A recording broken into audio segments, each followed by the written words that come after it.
वायदा कारोबार के हफ्ते के एक्सपायरी के दिन एक बार फिर से सुस्त दायरे में सीमित दायरे में है बाजार का कारोबार। हाँ, कमजोरी जरूर है, थोड़ा सा दबाव जरूर है। अब बचा है आखिरी 1.5 घंटा। कहाँ होगी एक्सपायरी और कैसे करें हम अगली सीरीज की और कल की तैयारी, इस पर रहेगा खास फोकस। स्वागत है आप सबका फाइनल ट्रेड में। नमस्कार, मैं हूं अनिल सिंह जी। और नमस्कार, मैं हूं दीपांशु भंडारी। एक्शन के लिए हो जाइए तैयार। इंडेक्स लेवल पर सुस्ती आपको छाई हुई है, बट जैसा अभी हम हेडलाइंस में बता रहे थे, सेक्टर अपॉन सेक्टर और स्पेशली ब्रॉडर मार्केट, छोटे मझोले शेयर्स में तो बड़ा एक्शन बना हुआ है। तो आपको कहाँ रखनी है नजर एक्सपायरी के लिहाज से इंपॉर्टेंट लेवल्स और आगे का एक्शन जानेंगे अनिल जी के साथ। पहले तो सर, सबसे बड़ी बातें जो क्या है इस समय वो बता दीजिए। बड़ी बातें दीपी की वीकली एक्सपायरी के पहले बाजार सीमित दायरे में, जिससे जैसे इस हफ्ते के 3 दिन रहे वैसे आज भी है। रेंज छोटी, ट्रेंड कमजोरी का। निफ्टी में थोड़ी ज्यादा कमजोरी, बैंक निफ्टी में थोड़ी कम कमजोरी। एग्जैक्टली वैसा का वैसा उस ट्रेंड में अभी तक 3 दिन, उसके बाद 3.5 पौने 4 दिन तक कोई बदलाव नहीं है। अब थोड़ा सा मतलब हाथी निकल गया और इस एक्सपायरी की पूंछ बची है। सो अब थोड़ी देर में 1.5 घंटे में देखते हैं आगे कुछ बदलाव होता है नहीं। बैंक निफ्टी 42,150 के आसपास अब लाल निशान में आया है। निफ्टी 17,600 के आसपास है। लेकिन आज निफ्टी भी ज्यादा नहीं गिर रहा। नहीं तो 3 दिन से निफ्टी थोड़ा बैंक निफ्टी के मुकाबले में ज्यादा कमजोर होता हुआ दिख रहा है। आज लगभग दोनों ही सुस्ती वाला माहौल बनाकर बैठे हैं। तो दोनों को कुछ लाइफ में ज्यादा करने का उत्साह, उमंग, जोश नहीं है नहीं। करेक्ट। चलिए, तो ये है इस वक्त का हाल। अब कमजोर क्या है, मजबूत क्या है, जरा देख लें। Pharma, real estate, FMCG, metal, सरकारी बैंक, ये सारे सेक्टर आपको सुनने में लगे ओह इतने सेक्टर कमजोर है, इतने सारे, लेकिन है 1/4 से 1% तक की, मतलब ज्यादा कमजोर नहीं है, कमजोर। सामने मजबूत क्या है, गेस व्हाट, मजबूत है इंडेक्स के बाहर। yes.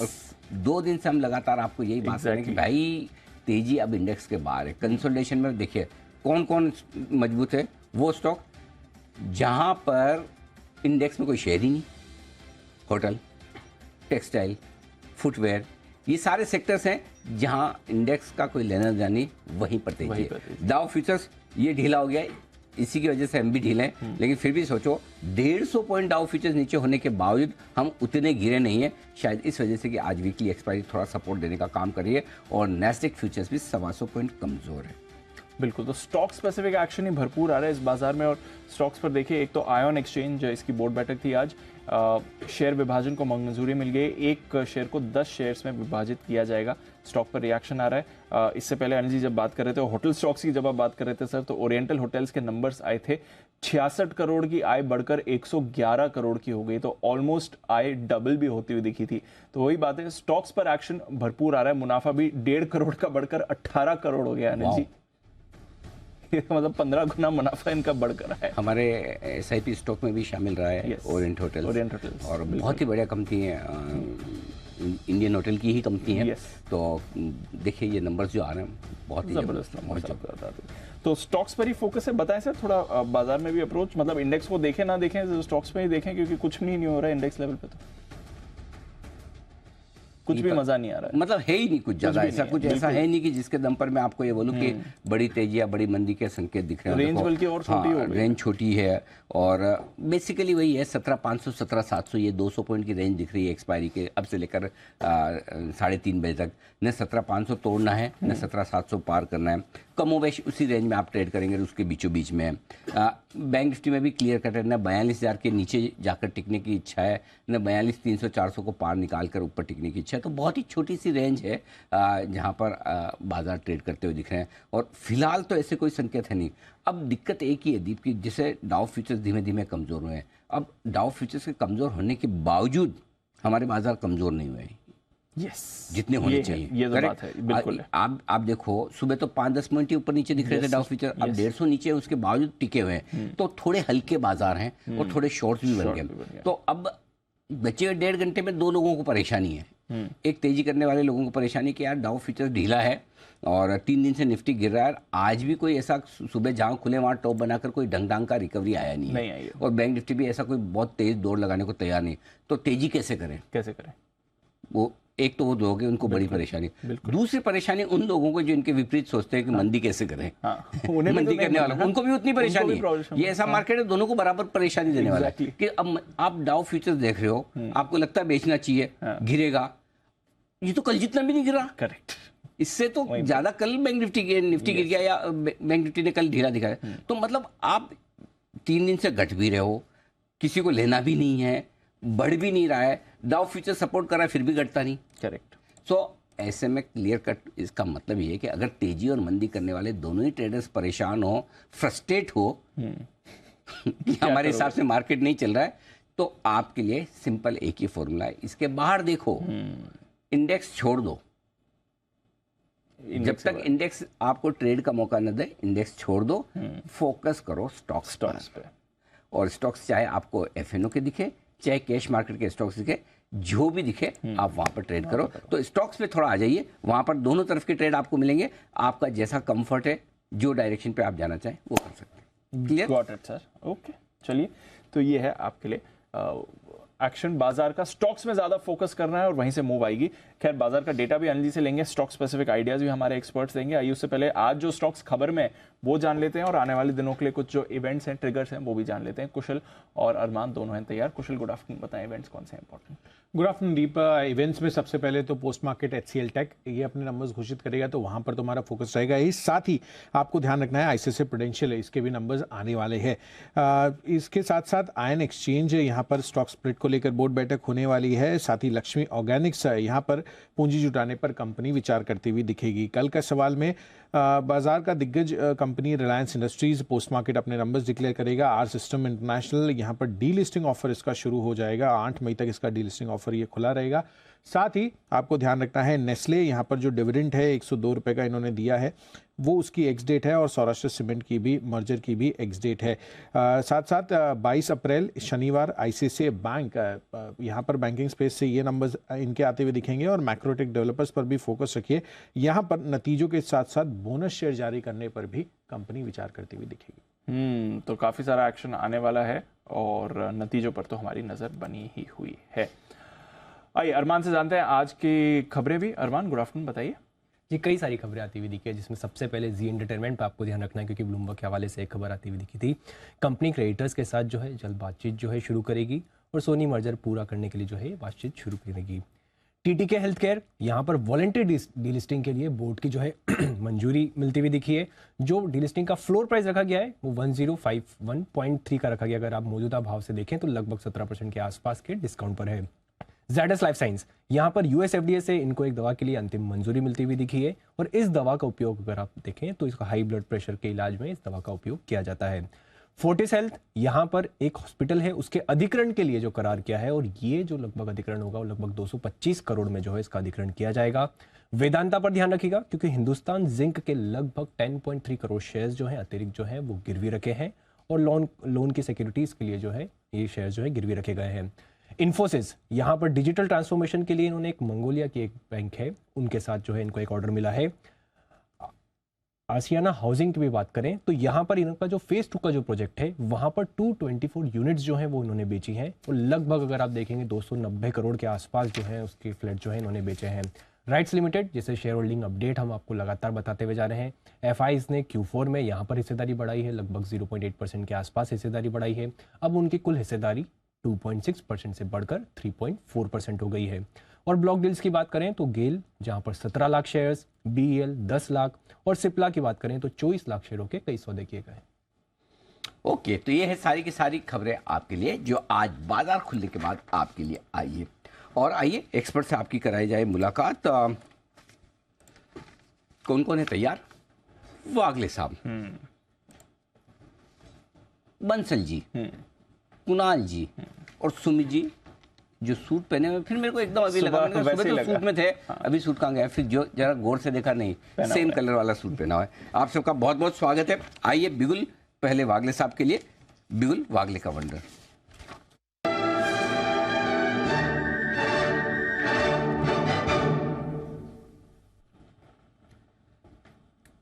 बताएं वागले साहब। Anil ji good afternoon, Deepanshu good afternoon. Anil ji, Bajaj Auto में मुझे एक बड़ा वाला ब्रेकआउट दिखाई दे रहा है। मार्केट का डायरेक्शन मुझे क्लियर नहीं है, ये लेवल पे मुझे लगता नहीं है बहुत ज़्यादा गिरावट होगी निफ्टी में भी, लेकिन इंडिविजुअल स्टॉक स्पेसिफिक मूव में बजाज ऑटो एक बड़े वाले ब्रेकआउट के लिए तैयार हो रहा है। 4,325.26 का करंट भाव है, यहाँ पर बाय करें। 4,290 का आपका स्टॉप लॉस होगा। कल तक का टारगेट 4,430 का 100 रुपए की मैं अब मुंह देख रहा हूँ।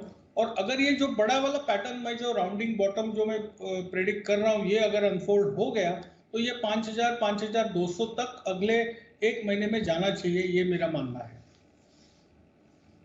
ओके, तो पोजिशनल बेसिस पर 5,000 5,200 के टारगेट्स हैं, बट अगर आप ट्रेड के लिहाज से ले रहे हैं तो 4,430 के टारगेट्स के लिए खरीदारी करें। बजाज ऑटो 100 रुपए की अपसाइड वागलेस आपको यहां से दिख रही है। आइए चार्ट कॉर्नर राकेश जी, कुणाल जी की तरफ से।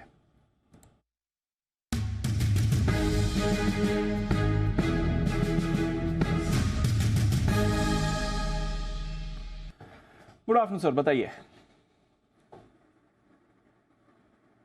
Good afternoon Deepanshu. हमारा चार्ट कॉर्नर पिक है ट्रेंड। काफी बेहतरीन टेक्निकल स्ट्रक्चर है और पूरा मोर देन वीक की कंसोलिडेशन के बाद स्टॉक एक ब्रेकआउट दे रहा है, एक पॉजिटिव क्रॉसओवर देखने को मिल रहा है। जिस तरीके से दीपांशु इसका टेक्निकल स्ट्रक्चर है, अगर इसको कुछ दिनों के लिए 3 से 4 दिन का भी बना के होल्ड किया जाए तो 1470 1475 के लेवल्स ऊपर में मुमकिन लगते हैं। ओवर टू कुणाल जी। देखिए दीपांशु, लगभग 3 से 4 महीनों से ये 1375 के लेवल से संघर्ष कर रहा था स्टॉक, और हमने देखा है कई बार पहले भी 1375 को पार करने का इसने प्रयास किया, लेकिन आज के ट्रेड में 1375 की रेजिस्टेंस को लांघकर शेयर अब 1390 के आसपास ट्रेड कर रहा है, तो इसमें एक ब्रेकआउट आता हुआ दिख रहा है। अगला पड़ाव स्टॉक के लिए 1475 1480 का है, तो मौजूदा स्तरों पर बाय करके चलने की हमारी राय है। स्टॉप लॉस इसमें रखें 1370 का 1370 जो कि ब्रेकआउट का स्तर है, वहां पर स्टॉप लॉस रखकर खरीदारी करें। पहला टारगेट होगा 1425 रुपए का, दूसरा टारगेट 1450 रुपए। ओके, 1425 1450 के टारगेट से खरीदारी करनी है आपको ट्रेंड में। सुमित जी की तरफ से एक बिगुल, सुमित का सुपर हिट।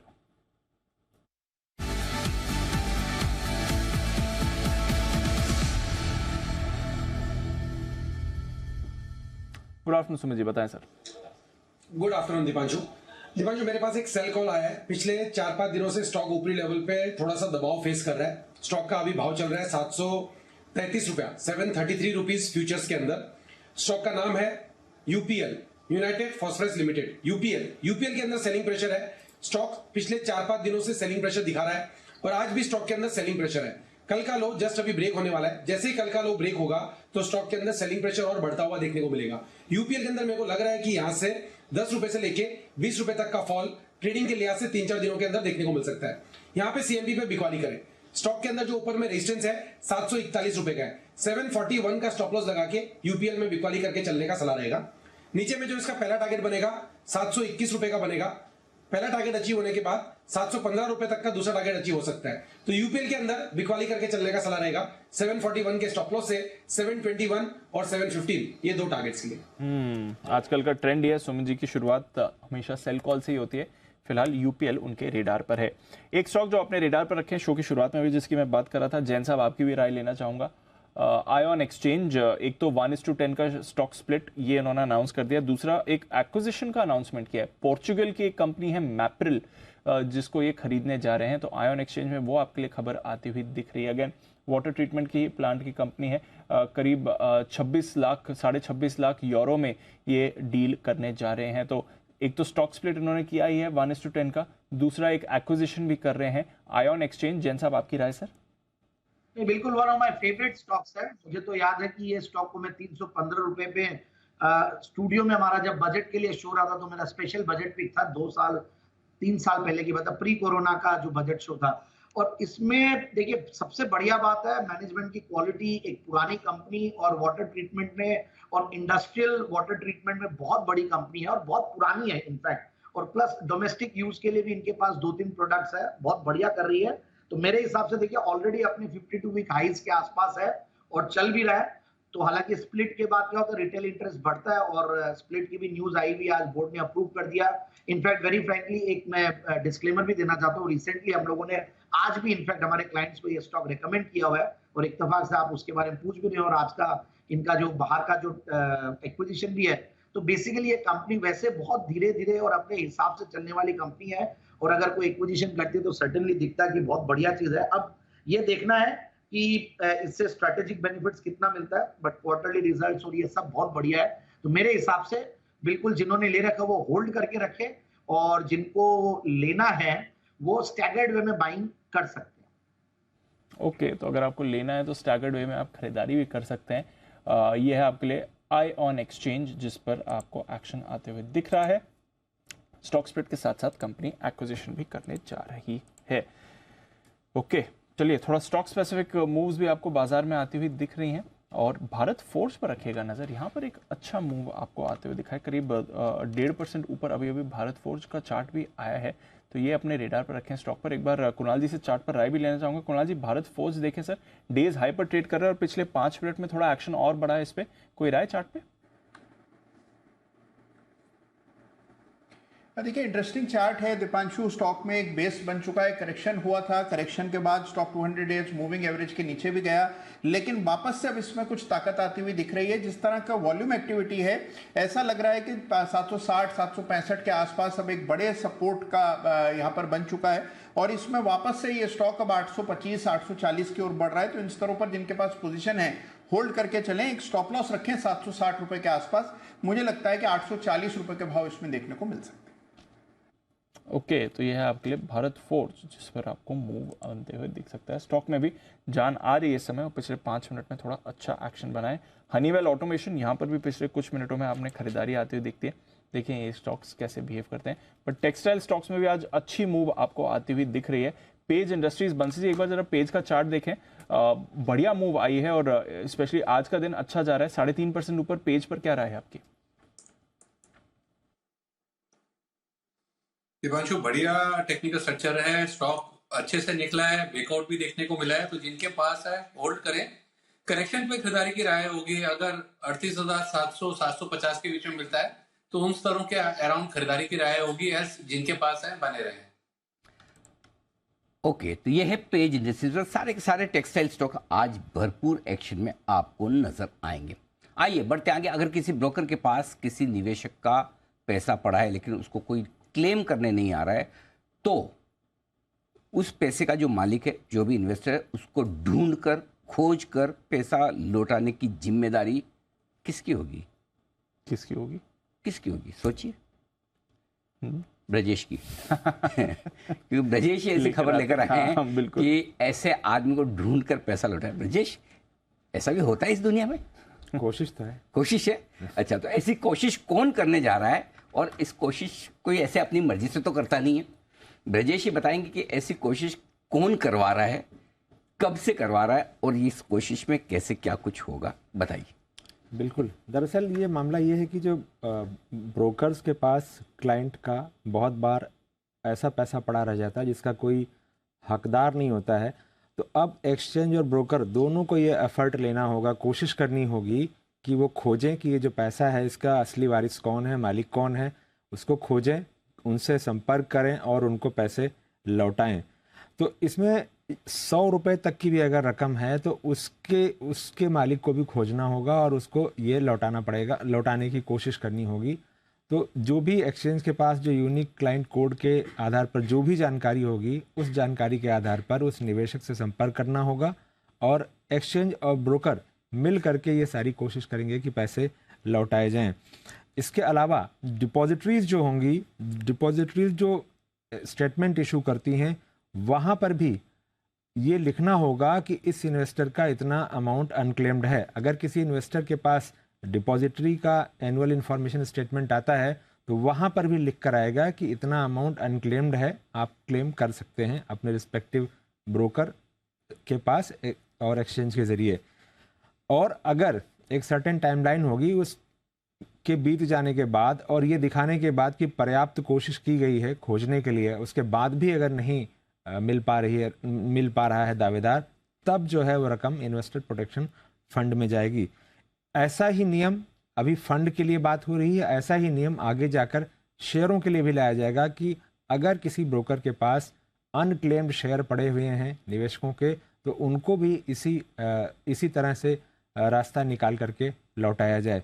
साथ ही बहुत ऐसे जो मामले हैं जहां ब्रोकर्स ने डिफ़ॉल्ट किए हुए थे और उसके बाद निवेशकों के पैसे अटके थे या उनके शेयर पड़े रह गए थे, तो उससे जुड़ी जो टाइमलाइन है उसको भी घटाने की कोशिश जो है वो रेगुलेटर कर रहा है, ताकि निवेशकों को उनके शेयर और उनके पैसे मिल पाएं।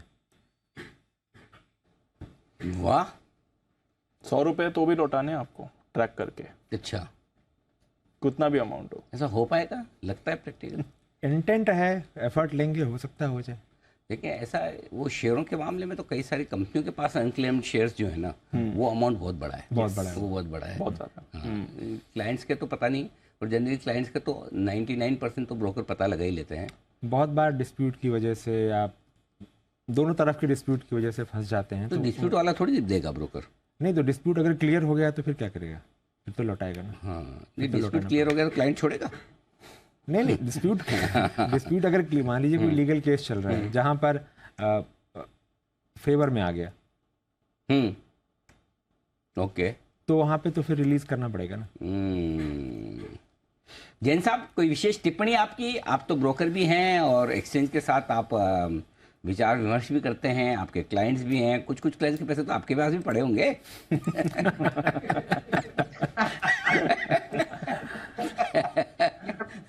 अनिल जी, स्टेप बहुत अच्छा है सर्टेनली, और ये हमारे प्रॉब्लम आती है, प्रैक्टिकल प्रॉब्लम है।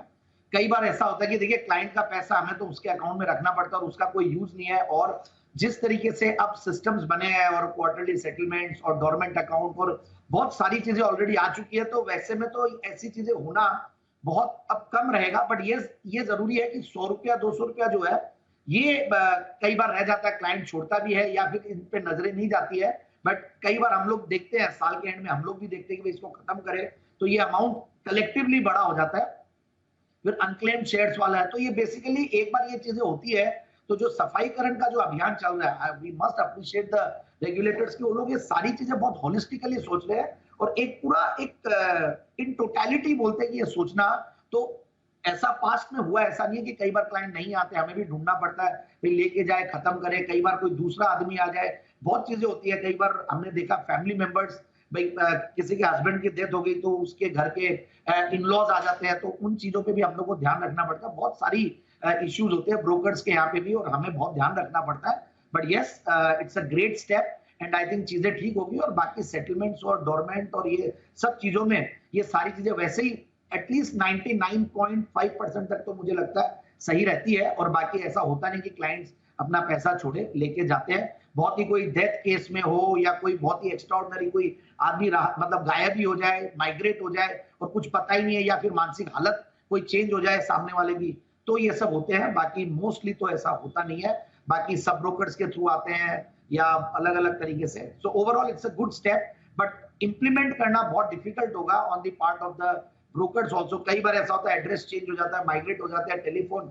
नंबर्स काफी चेंज होते रहते हैं, तो it becomes difficult. But again उसमें ये हो ही गया कि आईपीएफ में जाएगा, तो सर्टेनली मुझे लगता है कि रेगुलेटर्स ने फिर रिपोर्टिंग स्टैंडर्ड्स और कई सारी चीजें और भी सोची होंगी, तो देखते हैं कैसे चीजें इंप्लीमेंट होती है। ओके, तो ये है राय आपके लिए जैन साहब की तरफ से। बंसल जी भी अपने कुछ अनुभव साझा करना चाहते हैं या राय देना चाहते हैं? जी बंसल जी। देखिए अनिल जी, पहले तो विद ड्यू रिस्पेक्ट जैन साहब, मैं थोड़ा सा डिफर कर रहा हूँ। देखो लग रहा है जैन साहब ने थोड़ा एक इंग्लिश का वर्ड होता है अनिल जी जो बोलना मुश्किल है, एक्सेजरेट करके अनिल जी थोड़ा बोला है। ब्रोकर अनिल जी मेल डाल रहे हैं, और अनिल जी मेरे को 12 साल पुराना एक अकाउंट मैं बंद कर दिया था, उसके 30-35 रुपए अनिल जी मिले हैं बार बार मेल करके कि वो बैंक अकाउंट भी बंद था, कि कृपया करके दूसरा बैंक अकाउंट दे दो। क्या बात, 30-35 रुपए आए? ये तो बहुत बड़ी बात कर रहे हैं, 3 गुना 100 रुपीज वाली। एक मिनट बंसल जी, एक minute Bansal, let me interrogate. Okay, कितने पैसे मिले आपको? अनिल जी 34-35 रुपए के अराउंड है। कितने साल बाद? अनिल जी ये अकाउंट 2011-12 का बंद करा हुआ था, तब अकाउंट खोला था तो किसने होता था इस तरीके से। अरे रैपिड फायर चल रहा है बंसल जी, रैपिड फायर चल रहा है, रुको। किसने? ब्रोकर ने दिए? ब्रोकर ने दिए अनिल जी। अब मेरा मासूम सा सवाल ये है कि 30-35 रुपए तो आपके आ गए, 30-35 लाख रुपए दे के देखो 12 साल बाद। अच्छा कुणाल जी, क्या आपको लगता है अगर 30-35 लाख रुपए होते ब्रोकर के पास तब भी दे देता? अनिल जी देखिए, अगर मुझे दिए जाए तो मैं वापस कर दूंगा। अगर मुझे देने की इच्छा है तो I am willing to accept. जी बंसल जी, अब बोलिए। हाँ अनिल जी वो तो खुद ही याद रहता है, ये तो क्या था कि अकाउंट इनऑपरेटिव हो गया था। हाँ। मेरे को तो मालूम ही नहीं था अनिल जी पैसे पड़े हुए हैं। वो तो जो नए नियम ब्रिजेश बता रहे आए हैं, उसके चलते अनिल जी हलचल शुरू हुई है अनिल जी। मैं वही समझ गया। ब्याज सहित वापस करना होगा। हाँ, मैं समझ गया। वो तो जो याद नहीं है तो छोटा अमाउंट है, इसलिए बड़े अमाउंट पे बड़े अमाउंट पे तो नहीं जाने देते। हाँ, बड़े अमाउंट पे बंसल जी भी याद रखते थे बराबर से लेना है लेना है लेना है। चलिए बढ़िया है, लेकिन एक अच्छा कदम है जो उठाने जा रहे हैं। एक्चुअली इसमें सबसे बढ़िया चीज़ होगी कि जो इनएक्टिव अकाउंट है ना वो बंद होते जाएंगे इधर। बिना मतलब के अकाउंट का वो मेंटेन करना कराना, फिर KYC की पेंडिंग दिखती, ये सारी चीज़ें खत्म होती हुई दिखेगी। धन्यवाद, बेहतरीन स्टोरी आपने हमारे सामने रखी, तो धन्यवाद ब्रजेश इस पूरी स्टोरी के लिए जी। चलिए, तो ये है आपके लिए बाजार से जुड़ी एक इंपॉर्टेंट स्टोरी जो ब्रजेश हमें बता भी रहे थे। बट बात करते करते बैंक्स में बढ़िया रिकवरी आ रही है। बैंक निफ्टी अब आपको वापस पॉजिटिव टेरिटरी में आते हुए दिख रहा है और चुनिंदा बैंक्स में तो थोड़ी थोड़ी खरीदारी भी हो रही है। बंधन बैंक आज सुबह बात भी हो रही थी इसकी, 0.2% ऊपर है। फेडरल बैंक में भी आपको थोड़ा मोमेंटम लौटते हुए दिख रहा है और अब थोड़ी रफ्तार फेडरल बैंक भी पकड़ रहा है। एक बार जरा फेडरल बैंक के चार्ट पर भी राय लेते हैं। सुमित जी देखें सर, फेडरल बैंक कोई व्यू? दिवांशु, बहुत ही डल और सुस्त मार्केट है, तो फेडरल बैंक के अंदर भी लगता नहीं कि आज कुछ खास मूव बनेगा। लेकिन आज स्टॉक के अंदर ऊपर में रेजिस्टेंस 133 134 का है। ये लेवल जब भी 1-2 दिनों में टूटेगा 133 134 का, तो उसके बाद फेडरल बैंक में ऊपर में 138 से 140 रुपए तक का मूव देखने को मिल सकता है। अगर रेजिस्टेंस नहीं टूटा तो नीचे के अंदर 127 128 के लेवल भी टेस्ट हो सकते हैं। तो ये मान के चले कि स्टॉक की जो भी रेंज बनी है 125 नीचे में 134 ऊपर में, ये सपोर्ट और रेजिस्टेंस है। इधर साइड ब्रेकआउट मूव मिलेगा और 134 के ऊपर इसके अंदर जल्दी 140 के लेवल देखने को मिलेंगे। आज का दिन सुस्त रहेगा इसके लिए, दिन सुस्त रहेगा। बट फेडरल पर रखी नजर, बंधन बैंक पर रखी नजर। आज सुबह जय ने रेकमेंडेशन भी दिया था, वो स्टॉक भी पॉजिटिव है। बैंक ऑफ बड़ौदा नीचे से रिकवर होकर फ्लैट हो गया है। RBL बैंक नीचे से रिकवर होकर फ्लैट हो गया है। कैनरा बैंक पॉजिटिव टेरिटरी में आ गया है। तो बैंक्स में आपको थोड़ी रिकवरी इस समय आती हुई दिख रही है। बट एक स्टॉक जो जबरदस्त लीडरशिप दिखा रहा है वो है टाटा कम्युनिकेशंस। आज सुबह थोड़ी देर के लिए नेगेटिव खुला था, उसके बाद जबरदस्त रिकवरी आई और उस रिकवरी के बाद स्टॉक फिर दोबारा नीचे नहीं आया। थ्रू द डे इसने अपने लेवल्स होल्ड करे हैं।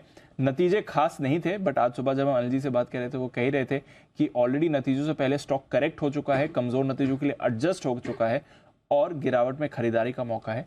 बिल्कुल वैसा ही होते हुए दिखा। एक बार सुन लेते हैं सुबह क्या कहा था टाटा कॉम पे। टाटा कम्युनिकेशन के नतीजे भी कमजोर है, हर एक लिहाज से कमजोर है। लेकिन ऐसे फेस ऑफ इट कमजोर दिख रहे हैं। अनुमान से देखेंगे तो आय भी अनुमान के मुताबिक है, मुनाफा अनुमान के मुताबिक है, मार्जिन से अनुमान से 20-30 बेसिस पॉइंट घटे हैं, तो कोई खास ऐसा तो अनुमान के मुताबिक है। और स्टॉक ऑलरेडी कमजोर हो चुका है पिछले क्वार्टर से इस क्वार्टर के बीच में, और पिछले हफ्ते 10 दिन में भी स्टॉक में अच्छी कमजोरी आई हुई है। तो मुझे लगता है शॉर्ट कवरिंग आएगी। टाटा कम्युनिकेशन अगर नीचे होगा तो निचले स्तर से रिकवर करने की कोशिश करेगा, क्योंकि नतीजे काफी हद तक ऑलरेडी प्राइस में आ चुके हैं। तो टाटा कॉम अनिल जी जबरदस्त कॉल थी आज सुबह और कमजोर नतीजों पे कॉन्फिडेंस था कि यहाँ पर खरीदारी करिए और इंट्राडे में देखिए जबरदस्त एक्शन रहा। अगर आप डेज लो पे खरीद पाए तो फिर आपको और भी बढ़िया गेंस मिले। बट अब क्या राय बनती है टाटा कॉम के लिए? 2-2.5-3% ऊपर है सम। ये एडजस्टमेंट तो सारे रिजल्ट्स के पहले और बात किए तो ये तो इट्स डन। अब तो बाकी लॉन्ग टर्म के लिहाज से, तो लॉन्ग टर्म के लिहाज से नतीजे इनलाइन है, बहुत ग्रेट नहीं है, बहुत खराब नहीं। पिछली क्वार्टर में थोड़ी सी पहला संकेत दिया था टाटा कम्युनिकेशन ने कि थोड़ा कोर बिजनेस बेहतर होता हुआ दिख रहा है। कोर बिजनेस स्टेबल है और बेहतर जो होना चाहिए वो मिसिंग है। तो लॉन्ग टर्म के लिहाज से जो हमारा स्पेशल 25 में भी स्टॉक रहा है, फंडामेंटली हमें पसंद है, अभी भी है, कोई टेंशन वाली बात नहीं। इसे आप आराम से होल्ड करके रखिए। शॉर्ट टर्म के लिए जो मूव आने हैं वो तो मार्केट के मूड के साथ और रिजल्ट का है, वो आ चुका है। ओके हाँ, तो शॉर्ट टर्म के लिए अभी और कुछ ट्रिगर बचा नहीं है। बट लॉन्ग टर्म वाले जिन लोगों के पास पोर्टफोलियो में पड़े हैं, कई लोग आज सुबह ये परेशान भी थे, अरे रिजल्ट्स खराब दिख रहे हैं, क्या करें। रिजल्ट ऐसे साल दर साल देखेंगे आपको थोड़े खराब दिखेंगे, लेकिन एक्सपेक्टेशन के मुताबिक सो आई थिंक ठीक है, थोड़ा वक्त लगेगा, लेकिन आप रख सकते हैं पोर्टफोलियो में, कोई दिक्कत नहीं। इन्वेस्टर्स के लिए कोई दिक्कत है, वो तो हमारा स्पेशल 25 स्टॉक भी है। चलिए, तो ये है आपके लिए राइट। टाटा कम्युनिकेशन सुबह से गेंस होल्ड कर रहा है और पोर्टफोलियो में तो फिर तो आपको चिंता करने की जरूरत ही नहीं है। आइए मुलाकात की जाए सेठी साहब से, सदावार सेठी साहब की short term pics.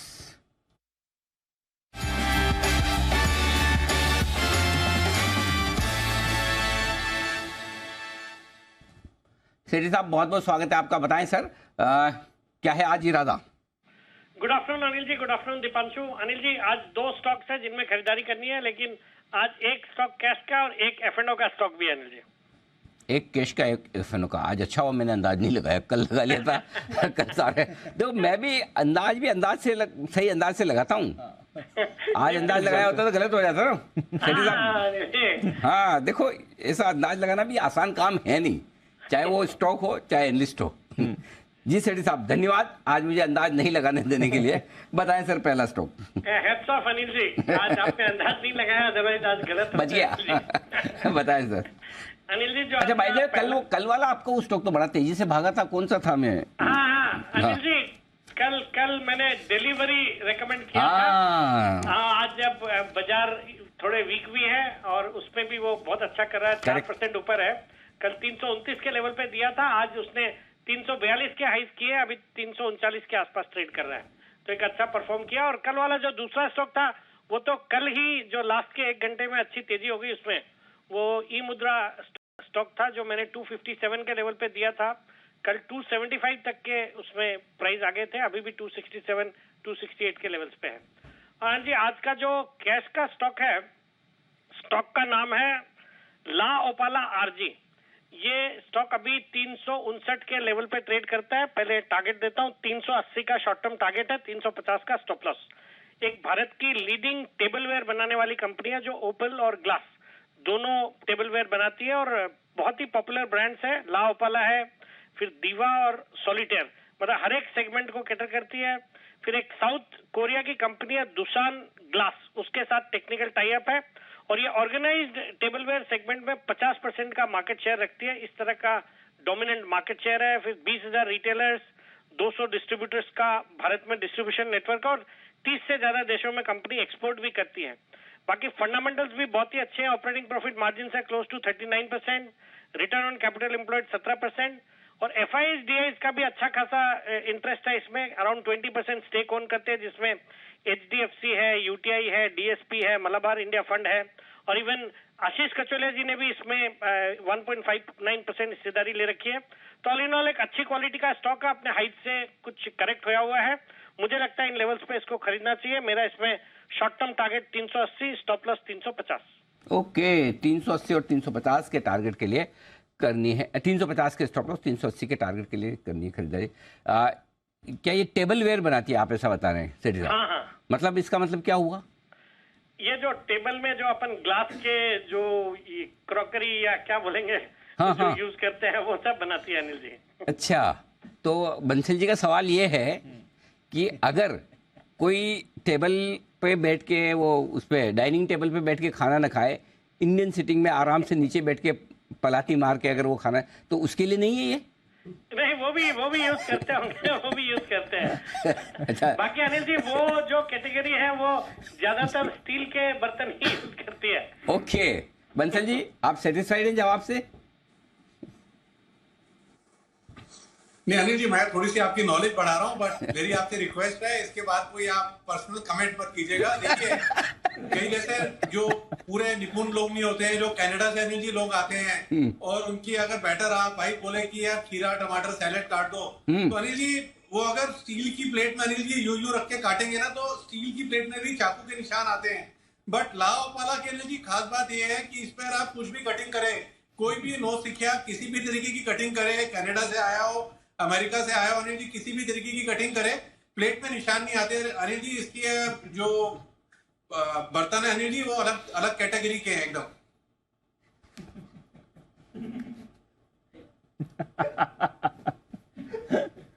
Bansal ji ने मना किया कमेंट करने के लिए। बड़ा स्ट्रगल है बंसल जी, कमेंट मेरे पास 3-4 कमेंट निकल के आ रहे हैं, मेरे को समझ में आ रहा है। मना किया बंसल जी ने, कोई कमेंट नहीं करेंगे। अब सेठी साहब से अगला स्टॉक भी आप ही पूछो। अच्छा सेठी साहब से स्टॉक तो पूछ सकता हूँ बंसल जी?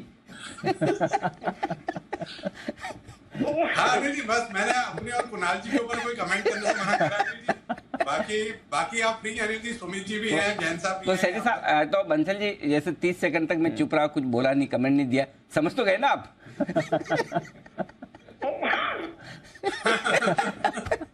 आइए सेठी साहब से लेते हैं दूसरी पिक। बताएं सर आज का दूसरा स्टॉक। हाँ एफएनओ वाला आप बता रहे हैं राइट सर?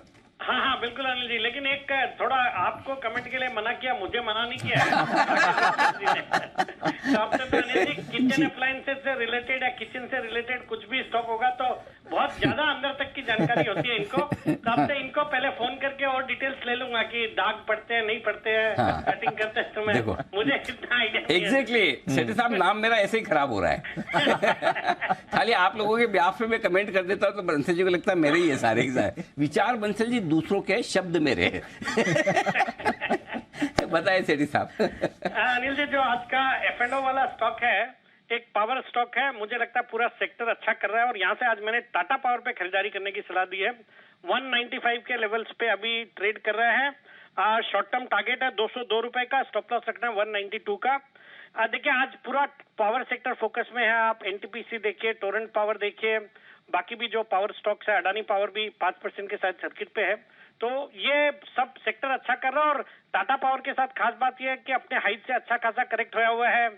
आशु जी के रडार पे उल्टा ये रहता है, बट मुझे लगता है ये सही समय आ गया है इस स्टॉक में अब खरीदारी करने का। अपने हाइट से काफी करेक्ट हुआ और हाल के दिनों में भी करेक्ट हुआ, तो डाउनवर्ड रिस्क बहुत ही लिमिटेड लगती है।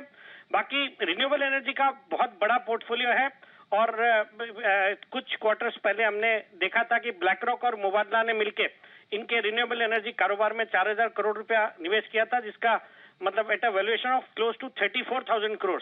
तो एक अच्छे वैल्यूएशन पे रिन्यूएबल एनर्जी का कारोबार है और इनका आज जो रिन्यूएबल एनर्जी की कैपेसिटी अराउंड 5 गीगावाट की, वो कंपनी नेक्स्ट 5 साल में 20 गीगावाट करने जा रही है। तो इस तरह की अपॉर्चुनिटी रहेगी ग्रोथ की। फिर ईवी चार्जिंग इंफ्रास्ट्रक्चर में सीरियस प्लेयर है, फिर सोलर पंप्स में भी आ रही है, रूफटॉप्स में भी है, और एक नेल्को जो इनकी ग्रुप कंपनी है टाटा ग्रुप की, उसमें 50% हिस्सेदारी रखती है, तो उससे भी थोड़े वैल्यूएशन और सस्ते होते हैं। बाकी अनिल जी, एक कुछ दिनों पहले खबर थी, सुप्रीम कोर्ट ने एक जजमेंट पास किया था कि जितने थर्मल पावर प्लांट है जो कोल यूज करते हैं अपने पावर प्रोड्यूस करने के लिए, तो जो कोल की नॉन सप्लाई है उसको चेंज इन लॉ इवेंट करके उन्होंने एग्री किया, और वो करने से इनके जो डिस्कॉम्स के साथ जो कई पैसे अटके हुए, कंपेंसेशन अटका हुआ, वो सब पेमेंट के लिए सुप्रीम कोर्ट ने ऑर्डर जारी किया। तो वो एक बड़ा पॉजिटिव है जितने भी कोल बेस्ड पावर प्रोजेक्ट्स है उनके लिए। तो all in all in levels पे ये स्टॉक अच्छा लग रहा है और मेरा शॉर्ट टर्म टारगेट 202 का है, 192 का स्टॉप लॉस रखना है। ओके, तो ये है आपके लिए टाटा पावर फ्यूचर्स में यहाँ पर करनी है खरीदारी। आज पावर स्टॉक्स में मोमेंटम भी है। शुक्रिया सेठी साहब हमारे साथ अपनी कॉल शेयर करने के लिए। आइए अब लेते हैं अनिल जी की 2:30 बजे की मार्केट स्ट्रेटजी।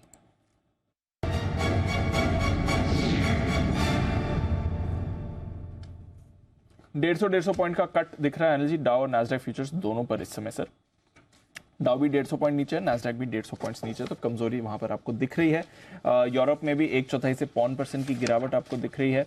कच्चा तेल और फिसल चुका है, तो ये एक राहत की बात है। आज 3 दिनों के बाद रुपया भी थोड़ा मजबूती दिखा रहा है, तो एक्चुअली स्टेबल करेंसी और कमोडिटी फ्रंट पर तो ठीक है, बट ग्लोबल मार्केट्स कमजोर हैं। एशिया भी आज ज्यादातर कमजोर था। हम एक रेंज में है, एकदम फ्लैट निफ्टी पर और बैंक निफ्टी 50 पॉइंट ऊपर। क्या करना है सर? कुछ भी नहीं ना। इंडेक्स में तो आप कह ही रहे कुछ नहीं करना है। 17,600 जहां पर आप निफ्टी पर इस वक्त हैं, यही मेक और ब्रेक लेवल है। 17,600 के पुट पर 1 करोड़ 82 लाख शेयर है और कॉल्स पर 1 करोड़ 98 लाख शेयर, यानी कि लगभग 2 करोड़ शेयर। लगभग बराबरी का ओपन इंटरेस्ट है 17,600 के पुट और कॉल पर, और ये लड़ाई झगड़े का लेवल है। नीचे 50 पॉइंट 17,550 पे स्ट्रॉन्ग सपोर्ट है, 1 करोड़ 60 लाख शेयर वहां पर है। ऊपर 17,650 पर 2 करोड़ 10 लाख शेयर, तो 50 पॉइंट इधर 50 पॉइंट उधर, इससे ज़्यादा जाने की इच्छा नहीं। बहुत ज़्यादा हो गया कि भाई आज तो कुछ तूफानी करते हैं, तो 17,700 पर 2.25 करोड़ शेयर खड़े हैं, 17,500 पे 2 करोड़ शेयर खड़े। मतलब इतनी पोजीशंस बनी हुई है, और मतलब कोई तो ऐसा आदमी है, मतलब कोई नहीं, मतलब बहुत सारे जो कॉल और पुट दोनों बेचे ये सोच के कि भाई ये मार्केट रेंज बाउंडर कहीं भी जाने वाला नहीं है, ऐसे में कॉल पुट खरीद के फ़ायदा नहीं है। टाइम एक्सपायरी का जो टाइम है उसका फ़ायदा उठाओ, दोनों बेचो, यहीं का यहीं मार्केट एक्सपायर हो जाएगा। 25-50 पॉइंट ऊपर नीचे में होना जाना कुछ नहीं है, और आपकी प्रीमियम आपके पास आ जाएगी। सो ब्रॉडली 17,500 17,700 ये रेंज है, 17,600 बीचों बीच, और हो सकता है आप 17,550 17,650 की रेंज भी न तोड़े, इसी में रह जाए। अब बचे हुए समय के लिए 3 बजे के पहले आप 17,650 के ऊपर निकलकर टिके ट्रेड करना शुरू किया तो थोड़ी और शॉर्ट कवरिंग आएगी, जो 17,700 725 तक ले जाने की आपको कोशिश करेगी। नहीं तो है वही है, और अगर 17,575 तोड़ा आज कल और परसों 3 दिन का लो, तो आप 17,550 और 17,500 तक आ सकते हैं। अभी तक तो ऐसा लग रहा है कि दोनों में कुछ करने का मन ज़्यादा निफ्टी का दिख नहीं रहा। अब आइए बैंक निफ्टी, 42,200 पर आप ट्रेड कर रहे हैं और 42,200 के पुट और कॉल पर बराबरी का ओपन इंटरेस्ट है दीप, और वो है 78 लाख शेयरों का, दोनों बराबर, और इसीलिए उसी के आसपास टाइम पास हो रहा है। हाईएस्ट ओपन इंटरेस्ट 42,000 पर 1 crore 14 lakh, highest open interest calls में 42,300 पर 1 करोड़ 12 लाख, यानी कि 42,000 42,300 ये रेंज है। 3 बजे के पहले 42,300 को पार करके टिके तो 42,375, 450, 500 ये 3 लेवल बनेंगे। 3 बजे के पहले 42,000 को तोड़ दे जिसकी संभावना कम है तो नीचे की तरफ आपका 41,800 आएगा। अब जो डेटा जिस तरह से बने उसको देखकर लगता है कि बैंक निफ्टी ऊपर जाने के चांस बैंक निफ्टी में थोड़े से बेहतर हैं, और अगर नीचे आने के चांस बने तो निफ्टी में पहले बनेंगे। अच्छा, ये अभी भी दिख रहा है। बैंक निफ्टी की आउट परफॉर्मेंस थोड़ी सी आज डेटा के हिसाब से रह सकती है, लेकिन ब्रॉडली 42,000 42,300 बैंक निफ्टी है, 17,550 17,650 निफ्टी। डेटा ये दिखा रहे हैं कि एक्सपायरी के दिन अगर आप ये उम्मीद करते हैं, इच्छा रखते हैं कि उछल कूद बड़ा एक्शन कुछ ऐसा देखने को मिले तो शायद आप निराश होंगे। गॉट इट, ठीक है सर, अंडरस्टूड। देखो क्या टाइम आ गया दीप, बैंक निफ्टी में 1-1 करोड़ शेयर 1-1 स्ट्राइक प्राइस बन रहे हैं, जो मंथली में नहीं होते थे वीकली में हो रहे हैं। जैन साहब कहाँ है? जैन साहब जरा लिखाओ। जैन साहब ये हो क्या रहा है? सारा का सारा मतलब बिजनेस डिलीवरी में से शिफ्ट होकर पूरा का पूरा सिर्फ एफएनओ में 1-1 करोड़ शेयर 1-1 स्ट्राइक प्राइस पर, बैंक निफ्टी के 2-2 करोड़ शेयर, क्या हो रहा है सर?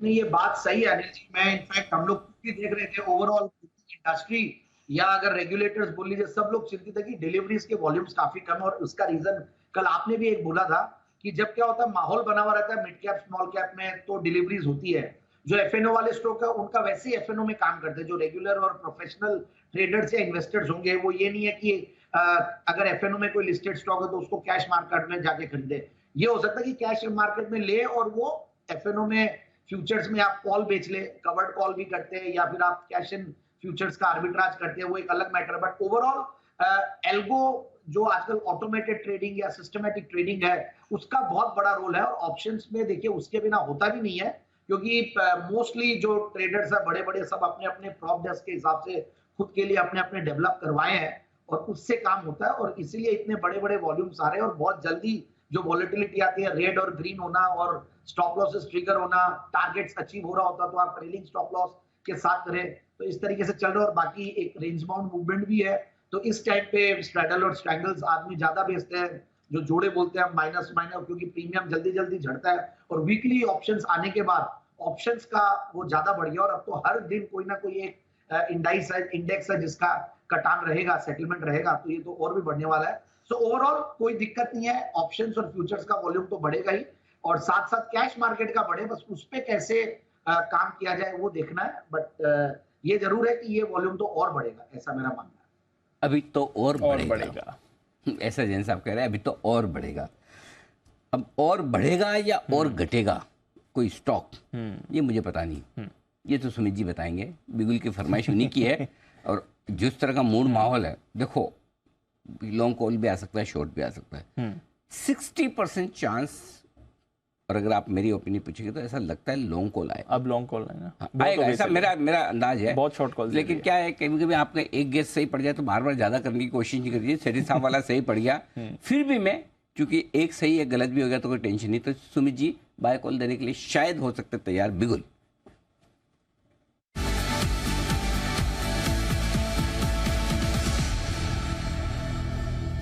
जी, सुमित जी फरमाएं।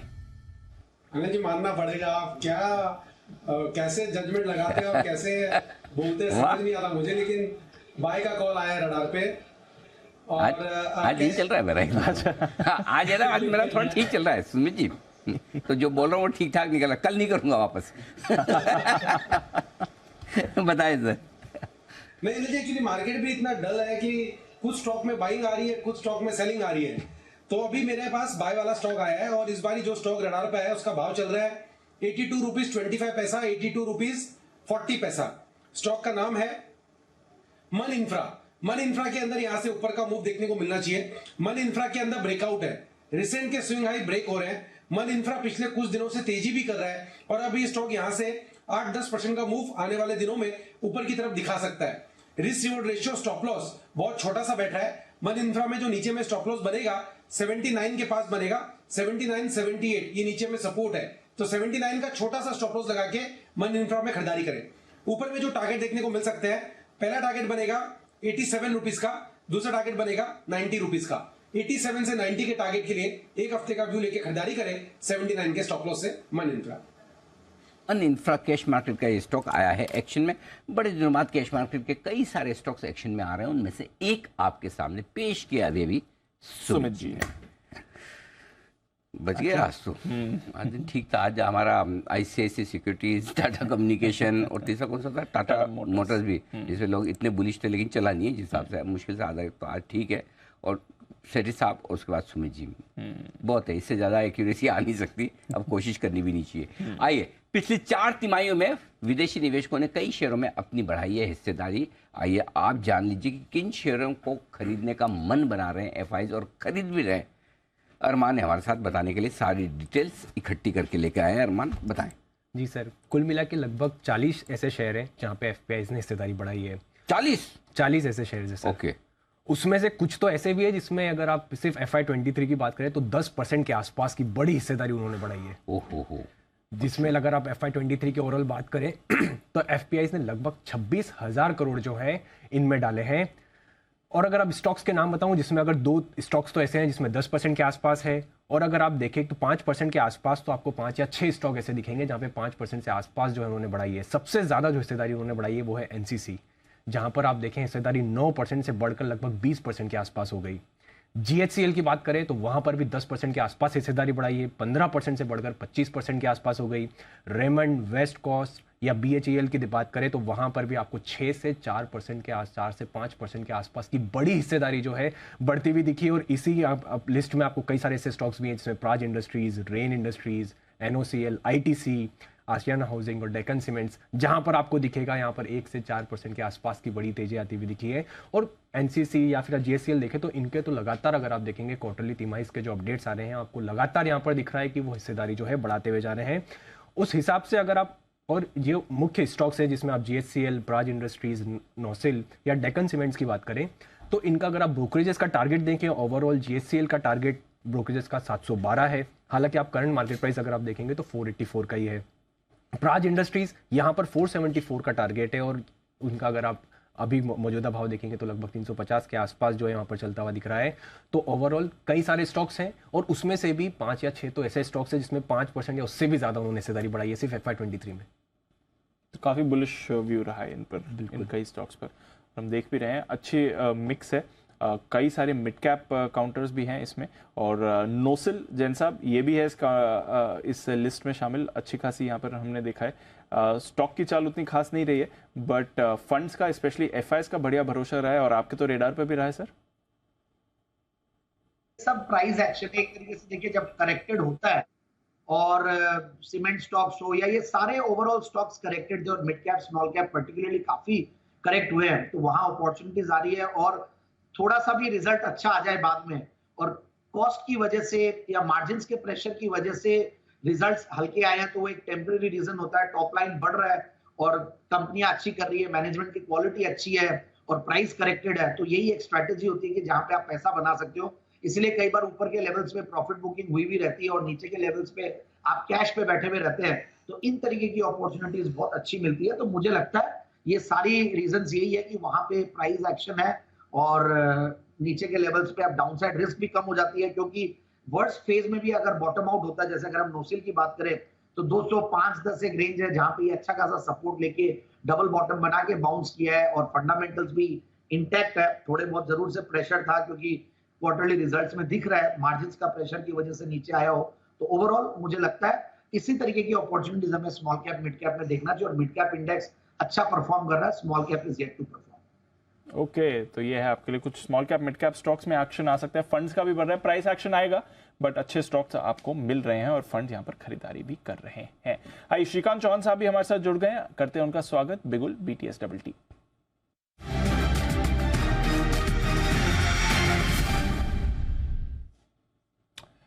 गुड आफ्टरनून श्रीकांत जी, बताएं सर। Deepanshu good afternoon. तो देखिए, मुझे लग रहा है कि ये जो मार्केट है उसने ईद के बहुत पहले ही मुझे लगता है कि खाने पीने का अच्छा प्रोग्राम बना के रखा हुआ है। 17,700, 17,600, 17,500 सभी के कॉल पुट खाए जा रहे हैं, यानी कि हम बोलते हैं ना हमेशा कि अच्छा खासा कॉल पुट खा लिया है मार्केट ने।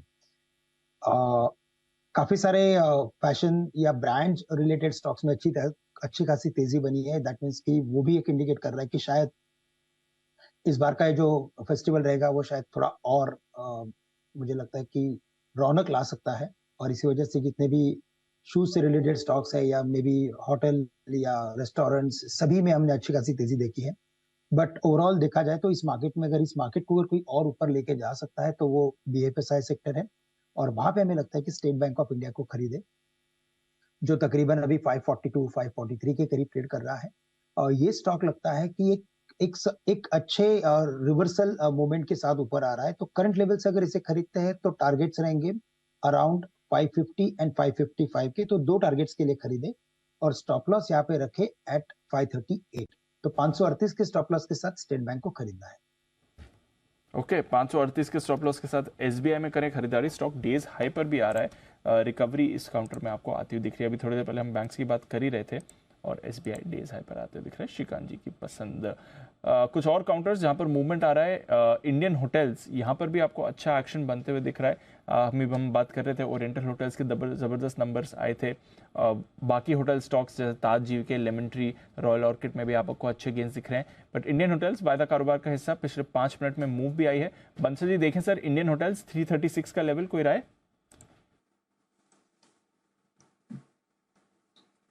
दीपांशु, बढ़िया टेक्निकल स्ट्रक्चर है। काफी दिनों से स्टॉक साइडवेज जोन में एक्यूमुलेट कर रहा था और आज निकल रहा है, तो टेक्निकली दीपांशु खरीदना चाहिए इसको।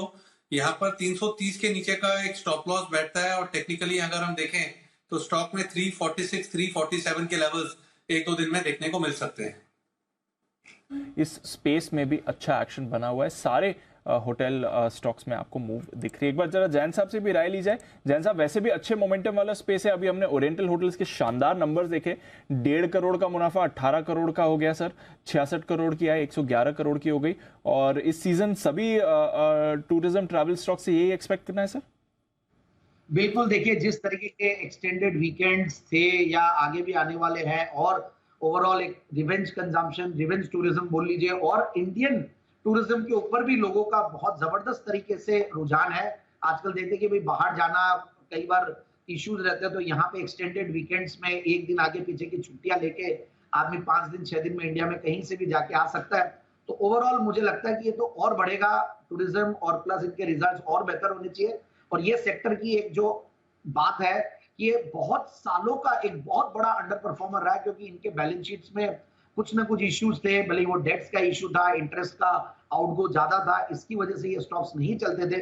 बट अब टैरिफ कहीं ना कहीं कंपटीशन वहां खत्म हो गया, टैरिफ अच्छे खासे बढ़ गए हैं, जो कि एक तरीके से हमारे लिए एज ए कंज्यूमर तो अच्छी बात नहीं है, but overall as a business hotels के लिए बहुत जबरदस्त तरीके से बेनिफिशियल रहा है। तो टैरिफ्स की डिमांड, मतलब रूम्स की डिमांड, टैरिफ बढ़ना, फिर ऑक्यूपेंसी लेवल्स एकदम स्ट्रांगली बढ़ना, इवन वीकडेज में भी बढ़ते हैं। सो ओवरऑल मुझे लगता है कि ये स्टॉक्स अच्छा करेंगे। ताज जीवी के भी मैंने जैन साहब के जेम्स में कवर किया हुआ है। EIH एसोसिएटेड तो मैंने बहुत बार जिक्र किया हुआ है। लास्ट वीक इसी शो में मैंने EIH लिमिटेड की भी बात की थी।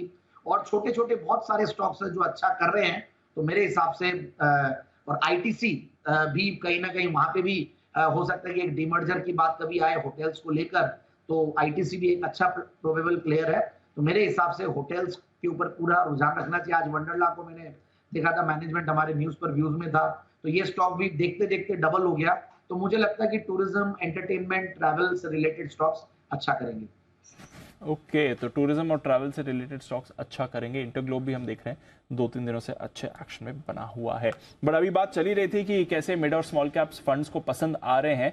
तो सिर्फ मिड और स्मॉल कैप स्टॉक्स ही नहीं है जो निवेशकों को पसंद आ रहे हैं, बल्कि स्मॉल कैप फंड्स ये भी निवेशकों को काफी पसंद आ रहे हैं। तो पिछले वित्त वर्ष कैसा एक्शन आपने स्मॉल कैप फंड्स में देखा, किस तरह का निवेश लोगों ने किया है, कैसे रिटर्न्स आए हैं, आइए थोड़ा समझे आशीष के साथ। आशीष बताइए इस ट्रेंड के बारे में। दीपांशु, बहुत ही इंटरेस्टिंग ट्रेंड है। अगर आप FY23 में अगर आप देखें तो 30 लाख नए फोलियो जो है म्यूचुअल फंड्स में जुड़े हैं, जो कि सिर्फ और सिर्फ स्मॉल कैप के फंड्स के हैं।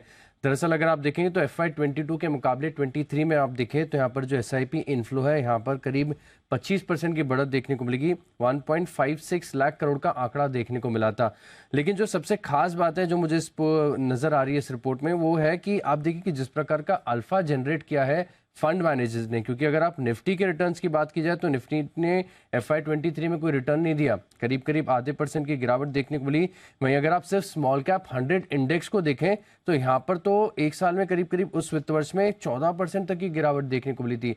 लेकिन फंड्स का प्रदर्शन आप देखिए, टाटा स्मॉल कैप फंड 14% का तगड़ा रिटर्न दिया है, HDFC स्मॉल कैप 11% की तेजी, फ्रैंकलिन इंडिया स्मॉल 10% का return, Nippon India small cap 8%, HSBC small cap 7%। यानी जिस प्रकार का अल्फा जनरेट किया है, इंडेक्स आधा % गिरा है। निफ्टी स्मॉल कैप जो बेंचमार्क है यहाँ पर आपको तगड़ी गिरावट देखने को मिली। लेकिन इसके मुकाबले अगर आप देखें तो जो स्टॉक पिकिंग की है फंड मैनेजर ने, इसका एक फायदा देखने को मिला। इनफैक्ट हमने देखा भी कि काफी सारे छोटे मझोले स्टॉक ऐसे हैं जहां पर बड़ा प्रदर्शन देखने को मिला था। और अपार इंडस्ट्रीज को देखें, 286% के गेन्स यहां पर देखने को मिले थे FY23 में। किर्लोस्कर ऑयल करीब करीब 200%, Sterling Tools 200%, BLS international 200%, Mazagon dock 177%, UCO bank 105, Karur Vysya bank 126। ऐसी बड़ी सी लिस्ट है जहां पर काफी स्टॉक ऐसे जिनमें 100% से ज्यादा के रिटर्न्स देखने को मिले। तो सही स्टॉक पिकिंग के चलते आप देखें बेंचमार्क को बहुत ही अच्छी तरीके से बीट किया है फंड मैनेजर्स ने। बढ़िया अल्फा है सर। स्मॉल कैप मार्केट में एक्शन अच्छा रहा है। एक्चुअली स्मॉल कैप फंड में ये बड़ा फायदा है दीप की फंड मैनेजर्स को अपनी स्किल्स ज़्यादा सही से बताने का मौका मिलता है। बिल्कुल। और दूसरा एक स्मॉल कैप स्टॉक्स ही ऐसे हैं जहाँ पर रिटेल इन्वेस्टर ज़्यादा मार भी खाता है। हाँ। भाई अगर आप निफ्टी का कोई स्टॉक डेली लेके खरीदेंगे तो कितना नुकसान कर देंगे और कितना ज़्यादा कर देंगे, कंपेरेटिवली कम होगा। लेकिन यही अगर आप स्मॉल कैप इंडेक्स खरीदे तो हो सकता है स्मॉल कैप इंडेक्स चल जाए, ब्रॉडर मार्केट चल जाए, फिर भी आपका स्टॉक न चले। वहीं फंड मैनेजर्स को ये एज है थोड़ी सी कि वो कंपनियों पर पकड़ गहरी रखते हैं, कमाई को ज़्यादा अच्छे से भांप सकते हैं, मैनेजमेंट को ज़्यादा अच्छे से पहचानते हैं, तो एटलीस्ट उनके गलती करने के चांस कम हो जाते हैं। और गलती करने के चांस जहाँ कम हुआ वहीं स्मॉल कैप आपको पैसा देना शुरू कर देता है। तो आप खराब स्टॉक आपने साइड में कर दिया कि ये नहीं लेने, और फिर उसके बाद अगर आपने अच्छे स्टॉक चुनना शुरू कर दिया, और यही वजह कि कभी भी स्मॉल कैप स्टॉक्स में फंड मैनेजर्स ज़्यादा बेहतर प्रदर्शन करेंगे। और अभी यही आशीष स्टोरी भी बता रहे हैं। तो स्मॉल कैप शेयर अभी भी मुझे लगता है कि लॉन्गर टर्म में बढ़िया रिटर्न कर सकते हैं, बढ़िया ही करेंगे। और ग्रेजुअली एक बार आपकी दिग्गजों में तेजी होने के बाद जो तेजी आपको ब्रॉडर मार्केट में फैलती है, मिड कैप स्मॉल कैप शेयरों में आती है, जैसा कि 3 दिन से हो रहा है, आज भी है खराब मार्केट में, ये आगे रहेगा थोड़ा रुझान। और इस बार जिन कंपनियों के नतीजे स्मॉल कैप्स में थोड़े भी बढ़िया आएंगे, बाजार उसमें अच्छी तेजी करके दिखाएगा, क्योंकि थोड़े अंडर ओन्ड हैं या पुराने लेकर फंसे हुए लोग हैं जिनको नया नहीं लेना। तो अब जो फ्रेश खरीदारी होती है ना, वो अलग पर्सपेक्टिव और नए फंडामेंटल्स, नए रिजल्ट के लिहाज से होती है। और जो फंड खरीदता है वो एक क्वार्टर के लिए नहीं खरीदता, एक हफ्ते, एक महीने और एक क्वार्टर के लिए भी नहीं खरीदता, वो हो सकता है 1 साल के लिए भी ना खरीदे। 2 से 3 साल के व्यू से जब नया इन्वेस्टर आता है किसी स्मॉल कैप शेयर में, तो थोड़ा लॉन्गर विजन लेकर आता है। इस वजह से मेरे ख्याल से आगे भी परफॉर्मेंस बेहतर रहनी चाहिए। और स्मॉल कैप स्टॉक्स पकड़ने के तो माहिर हमारे जैन साहब हैं। जैन साहब से आया कल वाला जैन साहब का देखा है आपने? कौन सा? MMP। हाँ, कौन सा material powder, Maharashtra material powder. Jain साहब ये था क्या गजब कमाल करता दिख रहा है स्टॉक, 10% ऊपर आज से, कल भी भागा है। आपको भी कमाल याद रहता है कहाँ से क्या रिलेट करके आप MMP तक पहुंच गए। बिल्कुल सही है अनिल जी, कल भी ये 10% सर्किट पे था और बहुत अच्छे वॉल्यूम से, और आज भी ऑलमोस्ट 10% के सर्किट पे है, बस किसिंग डिस्टेंस पे है। सर्किट लगता है फिर खुल जाता है, अभी बोलते बोलते फिर लग गया। तो देखिए जो आपने बहुत सही बोला अनिल जी, एक तो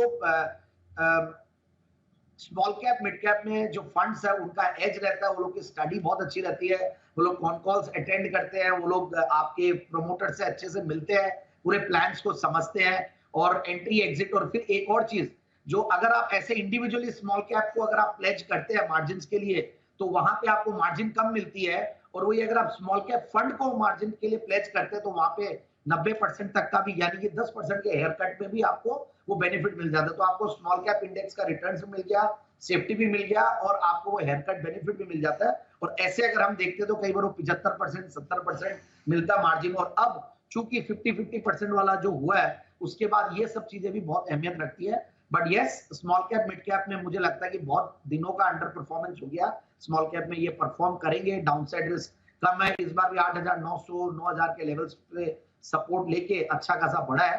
एंड मुझे लगता है कि small cap mid cap ideas हम देते ही हैं, जैन साहब के जेम्स, एसपीएल मिड कैप और हमारे सारे बड़े बड़े पैनलिस्ट को पैनलिस्ट सब देते ही हैं।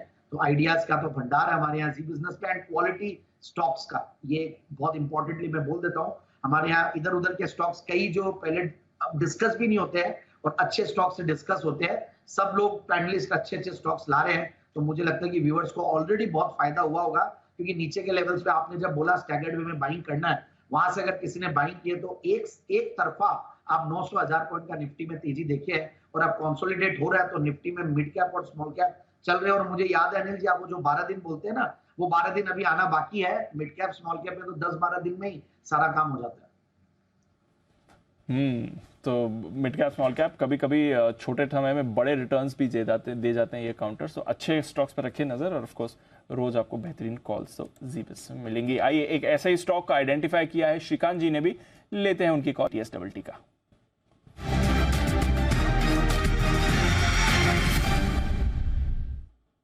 बताएं सर। बिल्कुल, तो देखिए दीपांशु, जैसे भी हम थोड़ी देर पहले बात कर रहे थे कि mid cap small cap stocks के बारे में और उसके फ्यूचर के बारे में, और अभी जो अनिल जी ने एक सीरीज चलाई थी वेल्थ क्रिएशन के ऊपर, और वहां पे मैंने कई सारे जितने भी इंटरव्यूज थे मैंने सभी देख लिए, और सभी interviews I am telling you कि बहुत ही अच्छे थे। यानी कि उसमें से हर एक इंटरव्यू में से कुछ ना कुछ सीखने जैसा था और कुछ ना कुछ नया था उसमें। अनिल जी, आपने इनफैक्ट वो जो इंटरव्यू किया था बसंत जी का, और वहाँ पे उन्होंने बताया था कि मिड कैप स्मॉल कैप को क्यों देखना चाहिए। करेक्ट। क्योंकि वहां पे आपको ईपीएस के साथ साथ मल्टीपल्स भी डबल होने वाले कि नहीं होने वाले, अगर वो समझ में अगर आ जाए तो फिर आपके मल्टीबैगर रिटर्न्स बनते हैं। क्या बात है, इतना गौर से श्रीकांत जी, इतना ध्यान से देखे आपने। बिल्कुल, इनफैक्ट मुझे वेल्थ क्रिएशन की सीरीज आपकी काफी अच्छी लगी, और मैं इनफैक्ट आपके सभी इंटरव्यूज देखता हूँ काफी क्लोजली। अरे सर, थैंक यू। स्पेशली अगर इन सभी एक्सपर्ट्स के साथ होता है, रामदेव सर थे उसमें, ठीक बात है, दिग्गज थे, और इनफैक्ट देखा जाए तो वो सीरीज शॉर्ट एंड स्वीट थी, तो काफी अच्छा था, यानी कि काफी कुछ तो सीखने जैसा था उसमें से। Thank you sir, thank you so much. बढ़िया, एक्चुअली कुछ ना कुछ सीखने को मिलता है हमको भी। जी सर, बताएं। जी यस, और ये सब इंटरव्यूज अवेलेबल है यूट्यूब के ऊपर, और मैं दर्शकों को, अपने ऑडियंस को मैं यही कहना चाहूंगा कि आप बार बार इनको देखिए, और हर एक टाइम आपको इसमें से और कुछ ना कुछ नया सीखने को मिलता है, और इनफैक्ट वो आपके लिए मैं कहूंगा कि लॉन्ग रन में काफी बड़ा रिटर्न देके जा सकता है। ठीक बात। यस, और उसी के बेसिस पे मुझे लगता है कि RVNL एक स्टॉक भी अच्छा है कि जहाँ पे सेक्टर में ओवरऑल मोमेंटम बना हुआ है, कुछ 76-77 के करीब ट्रेड कर रहा है, और टेक्निकली भी अगर आप देखें तो इसमें एक बड़ी रैली हुई थी, 30 रुपए 25 रुपए के करीब ये ट्रेड कर रहा था स्टॉक। उसके बाद एक बड़ी रैली RVNL में, और उसके बाद एक बड़ा करेक्शन भी आया, लेकिन उसके बाद वापस ये स्टॉक उभर रहा है। तो ये क्लियरली इंडिकेट करता है कि इसमें एक बड़ा करेक्शन हो चुका है, और एक वापस बड़ी रैली आने वाले कुछ हफ्तों में, महीनों में देखने मिल सकती है। वैसे भी ओवरऑल ये सेक्टर में काफी अच्छी तेजी बनी हुई है, तो हमें लगता है कि करंट लेवल से RVNL को लॉन्ग करें। यहाँ से टारगेट्स रहेंगे तकरीबन 90 से लेकर 95 के, थोड़े बड़े लेवल्स दे रहा हूँ क्योंकि बड़ा एक फॉर्मेशन बना है, और यहाँ पे स्टॉप लॉस रखना पड़ेगा मुझे तकरीबन एट 70 रुपीज। आपके लिए RVNL 77 के लेवल पर मिल रहा है, एक mid cap small cap stock जो श्रीकांत जी को पसंद आ रहा है, और लगातार ऑर्डर विंस भी यहाँ पर दमदार है। इनफैक्ट पूरा रेलवे स्टॉक ही बजिंग है। बंसल जी भी कुछ ऐड करना चाह रहे हैं। बंसल जी बताएं सर। नहीं, मैं दीपांशु अनिल जी को कुछ कहना चाह रहा हूँ। ये जो अभी श्रीकांत जी बात कर रहे थे ना, मैं, कुणाल जी, जैन साहब, हम लोग भी ये सब इंटरव्यूज देखते हैं, और हमारा एक ग्रुप भी बना हुआ है जिसका नाम जैन साहब ने SR के रखा हुआ है, जोश में। और जैन साहब तो मेरे और कुणाल जी से भी एक स्टेप अहेड है। वो अनिल जी आपके इंटरव्यूज के नोट्स भी बनाते हैं, आप पूछ सकते हैं जैन साहब से। मतलब कि मैं, कुणाल जी, जैन साहब डिस्कस भी करते हैं अनिल जी, मतलब कि आपके इंटरव्यूज भी और बाकी बहुत कुछ भी डिस्कस करते हैं। तो ऐसा नहीं है, हम भी अनिल जी देखते हैं। मैं तो आपको इसलिए बता रहा हूँ, जिस तरीके से आपने एक्सप्रेशन दिया जब श्रीकांत जी ने बोला, तो मेरे को ऐसा लगा you are shocked Anil ji. Shrikant जी नहीं, हम लोग भी देखते हैं अनिल जी। मैं कैसे पूछूं, आपने तो मेरे बोलने की आजादी पर प्रतिबंध लगा रखा है। अनिल जी वो तो kitchen related Anil ji, home related Anil ji, ये तो सब वर्क रिलेटेड अनिल जी। जैन साहब बताएं सर।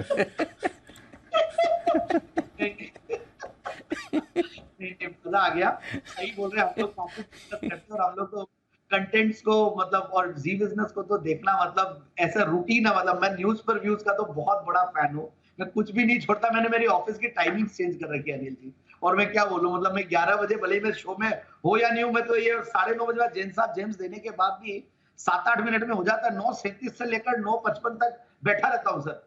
आपको मैं दिखता या नहीं दिखता पता नहीं, पर मैं कैमरे तो सुबह तो आप घर से शो करके फिर बाद में निकलते हैं ये देखने में?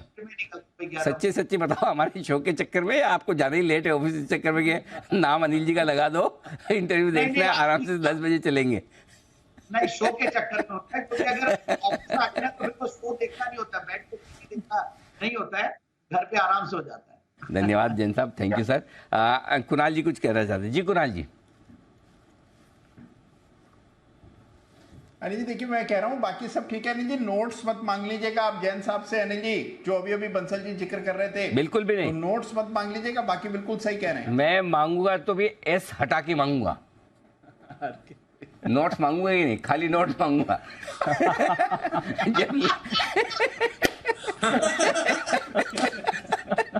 जब मांगने ही तो नोट मांगे, नोट्स क्या क्या? नोट्स तो मैं भी रोज बनाता हूँ, मेरे से कोई नहीं मांगता, किसी के कुछ काम के नहीं है। कल के नोट्स मेरे भी आज काम के नहीं है, तो मांगूंगा, नोट मांगूंगा ना। जेम्स साहब तो से नोट लेंगे, जेम्स लेंगे, बिल्कुल नोट तो ले सकता हूँ ना कुणाल जी, उसमें तो आपकी आपत्ति नहीं? अनिल जी अगर मिल जाए तो अनिल जी कुछ मेरे लिए भी छोड़ दीजिएगा अनिल जी। ये लो आपकी डील हुई। चलिए बढ़िया है, तो ये आपके लिए कुछ स्मॉल कैप शेयरों पर हमारी विशेष चर्चा आपके लिए। मैस्टेक, ये स्टॉक आज जबरदस्त एक्शन में और शानदार तेजी डबल डिजिट की इसमें होती हुई दिख रही। क्यों? तैयार है हमारे साथ कुशल बताने के लिए। कुशल के चेहरे पे मुस्कुराहट आप देख सकते हैं, और मुस्कुराहट की वजह यह है कि एक के बाद एक कई कंपनियां जो इनके सेक्टर के, जिनके यहाँ तो रिजल्ट खराब आए होंगे या जिनके अनुमान खराब है, और उसके बाद कुशल डिप्रेशन में चले जाते हैं अगर मैस्टेक अच्छे रिजल्ट्स ना देता तो। तो कुशल बताइए, रिलीफ रैली? सर काफी बड़ी रिलीफ रैली है, और जिस तरह से इन्फोसिस में गिरावट हुई है, कुछ हद तक तो भरपाई मैस्टेक ने ऑब्वियसली कर दी है। और जिस तरह से आज यहाँ पर तेजी बनी है, सबसे बड़ी वजह इसकी ये बन रही है कि यहाँ पर जो कांस्टेंट करेंसी ग्रोथ आया है ना, वो काफी सरप्राइजिंग है। 5.3% का क्वार्टर ऑन क्वार्टर बेसिस पर कांस्टेंट करेंसी ग्रोथ आया है, और इसमें ऑपरेटिंग मार्जिन्स भी लगभग 0.5% तक बढ़ती हुई दिखी है। अब ये चीज़ क्यों हुई है, सबसे ज़्यादा फोकस और अहम बात यहाँ पर ये है, क्योंकि मैं इनका जोग्राफिकल जो रेवेन्यू डिस्ट्रीब्यूशन है वो देख रहा था, और वर्टिकल डिस्ट्रीब्यूशन यानी कि जो इनके अलग अलग इंडस्ट्री वर्टिकल्स हैं उनमें किस तरह का स्प्लिट है, वहाँ पर फोकस रखना है। क्योंकि आप देखिए यहाँ पर TCS और साथ ही इन्फोसिस की जो कॉमेंट्री आती हुई दिखी है, नॉर्थ अमेरिका एक तो, और दूसरा BFSI, वहाँ से सबसे बड़ा कंसर्न इनको आता हुआ दिखा था, और इसी वजह से इनके numbers overall across the board आपको खराब आते हुए दिखे थे। अब आप देखिए जितनी भी मेजॉरिटी IT कंपनियां हैं, उनका US में 60% से लेकर ऑलमोस्ट 70-75% तक का एक्सपोजर रहता है, जबकि यहाँ पर US का इनका एक्सपोजर केवल 26% का है। UK और यूरोप से 60% है, वहीं मिडिल ईस्ट से 9% और रेस्ट ऑफ द वर्ल्ड से 4%। तो ज्योग्राफिकल डाइवर्सिफिकेशन वाइज आप देखिए केवल 26% के एक्सपोजर की वजह से इनका कांस्टेंट करेंसी ग्रोथ में इतना अच्छा बेहतर ग्रोथ आता हुआ दिखा है, क्योंकि बड़ी IT कंपनियों में भी UK और यूरोप से अच्छी ग्रोथ आती हुई अब तक नजर आई है। तो इसी वजह से एक तो ये रीजन है, और दूसरा इंडस्ट्री वर्टिकल जो मैं BFSI की बात कर रहा था। BFSI आमतौर पर majority of the IT companies के लिए करीबन 30% से लेकर 40-45% तक का रेवेन्यू होल्ड करते हैं। यहाँ पर फाइनेंशियल सर्विसेज का केवल 12.5% हिस्सा है। तो दोनों ही जो सबसे बड़े कंसर्निंग फैक्टर्स बने हैं अभी IT कंपनियों के लिए, एक तो US का एक्सपोजर और साथ ही फाइनेंशियल सर्विसेज या फिर BFSI का जो एक्सपोजर है वो यहाँ पर रिलेटिवली काफ़ी कम है, और इसी वजह से आपको इतनी आउटस्टैंडिंग परफॉर्मेंस मैस्टेक ने दी है। तो बेसिकली आप कह रहे हैं बैंकिंग और फाइनेंशियल जहां पर सबसे ज्यादा परेशानी है, वहां पर तो इनका सिर्फ 10% रेवेन्यू, 10 से 12% रेवेन्यू, और US से 26% रेवेन्यू, 26% रेवेन्यू। तो जो मेन परेशानी वाले एरिया है उनका यहाँ पर इतनी बड़ी प्रेजेंस है ही नहीं। हाँ, और उसका फायदा मिल रहा है। और स्टेबल कैश फ्लो जो वर्टिकल इंडस्ट्री है ना, उसमें गवर्नमेंट एंड एजुकेशन से इनका करीबन 43% रेवेन्यू आ रहा है। हाँ, वो अच्छी परफॉर्मेंस, वो एक क्लियर कट इंडिकेट कर रही है कि इनके आगे के भी जो ऑर्डर बैकलॉग है वहां पर भी अच्छी ग्रोथ आती हुई दिखी। और टॉप क्लास मैनेजमेंट है, शानदार साहब है, और कई बार इंटरव्यू किया, highest level of corporate governance, और देखिए नंबर्स जो आए कमाल है, तो बढ़िया है स्टॉक, कोई दिक्कत वाली बात है नहीं। मैस्टेक पर किससे आप राय लेंगे? क्योंकि मैं देख रहा था सभी के रेडार पर रहा है, सबने रिकमेंडेशन दी हुई है। जैन साहब ने दिया है, सिटी साहब ने दिया है, सिद्धार्थ जी ने रेकमेंड किया है, राकेश जी, कुणाल जी की रिकमेंडेशन था, आपने तो कहा है कई बार 1100-1200 में से बात हुई थी। जब मजेस्को का वो सेपरेशन हुआ था तब भी हमने इस पर बात करी थी, तब भी था। जय को पसंद है, सुमित जी को पसंद है, राकेश जी, कुणाल जी को पसंद है, तो आप किससे पूछेंगे बताइए? आप सब लोगों में से एक आदमी चुन लीजिए, कौन आपके बिहाफ पे बात करेगा। तो हाँ, तो मतलब देखो फंडामेंटली आपको चुनना है तो एक ही आदमी आपको चुनना पड़ेगा, वो जैन साहब है। और बाकी मतलब सीनियरिटी के हिसाब से चुनना है तो आपको पता ही किसको चुनना है। या स्वयं में से कोई वॉलंटियर करना चाहे तो बताइए, हम आपको मौका दे रहे हैं। किससे राय लेना चाहेंगे? अच्छा कुणाल जी बोलिए। अनिल जी देखिए, मैंने सवेरे ही इसकी चर्चा की थी अनिल जी, इसीलिए अनिल जी मैं ही बात कर देता हूँ। अनिल जी जबरदस्त चार्ट है और बहुत शानदार इसमें कंसोलिडेशन हुआ। हमने चर्चा भी की थी आज सवेरे, और चार्ट पर एक ब्रेकआउट हो रहा है 1700 के ऊपर, ये बड़ा ब्रेकआउट हुआ है। तो अनिल जी बिल्कुल निश्चित रूप से, और मैंने और राकेश जी ने 10 की कमाई में भी खरीदारी की राय मास्टेक पर दी हुई है, तो जिनके पास भी निवेश है बिल्कुल बने रहें, इसको समय दें। मैं सवेरे भी कह रहा था कि थोड़ा टाइम दें, पेशेंस रखें, ये स्टॉक आपको निराश नहीं करेगा। स्पीकर को वोट नहीं दिया देने की आज इजाजत नहीं होती। स्पीकर का वोट तो तभी आता है जब मामला टाई हो जाए पक्ष और विपक्ष में। आपको वोट नहीं डालना था, आपको बताना था कि कौन बोलेगा। कुणाल जी खुद ही राय दे चुके हैं। जी जैन साहब आप बताइए। अनिल जी, हाँ अनिल जी देखिए। जी कुणाल जी। अनिल जी मैंने स्वयं अपना नाम प्रस्तावित करके पारित भी कर लिया अनिल जी। वाह वेरी गुड। जैन साहब बोलिए। बस मैं भी कुणाल जी का समर्थन करता हूँ और सेकंड करता विल सेकंड इट। देखिए फंडामेंटली तो गजब का स्टॉक है। आपने गवर्नेंस के बारे में कहा, मैनेजमेंट की क्वालिटी के बारे में कहा, हमारे चैनल पे भी मैनेजमेंट आया रिजल्ट्स के बाद भी। और देखिए मैं गलत पड़ा हूँ इस स्टॉक में, वेरी फ्रैंकली मैंने इस स्टॉक को बहुत ऊपर के लेवल्स पे रेकमेंड किया और ऐसी उम्मीद नहीं थी कि ये मतलब 2700-2800 के लेवल से 2600 के लेवल से 2-3 बार दिया, 2 बार करीब target achieve, but last time का टारगेट्स अचीव नहीं हुए और इतना बड़ा करेक्शन आया है और अब एक बेस बनाया और आज रिजल्ट्स को बहुत बड़ा थम्स अप दिया again because it was an over corrected stock. और आईटी स्टॉक्स में लोग वैसे ही डरे हुए हैं आफ्टर द इन्फोसिस जो डिबैकल हुआ रिजल्ट के बाद। तो मुझे लगता है कि जो कुणाल जी कहें कि एक अच्छा खासा ये रेजिस्टेंस के ऊपर अब ट्रेड करने की कोशिश कर रहा है and I think it should do well. और बिल्कुल मेरे हिसाब से स्टॉक को इन लेवल्स पे एक्यूमुलेट भी किया जा सकता है क्योंकि मुझे वैल्यूएशंस के लिहाज से, मार्जिन्स के लिहाज से और जो ग्रोथ है और जो रिटर्न ऑन कैपिटल एम्प्लॉयड ये सब देखते हैं तो बहुत बढ़िया है। तो बिल्कुल इस स्टॉक को इन लेवल्स पे मेरे हिसाब से स्टैगर्ड वे में बाइंग की जा सकती है क्योंकि आज 13% बढ़ा तो हो सकता है रिट्रेस करे, थोड़ा नीचे आ जाए, but overall I am bullish on the stock in the long term.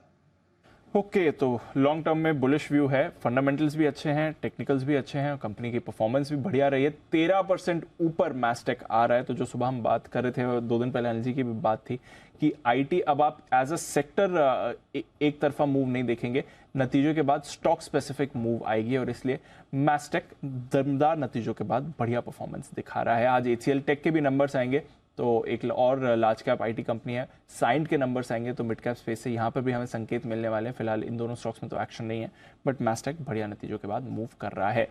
But कल आने वाले हैं बाजार के दिग्गज रिलायंस इंडस्ट्रीज के नतीजे और इस पर है सबकी नजर।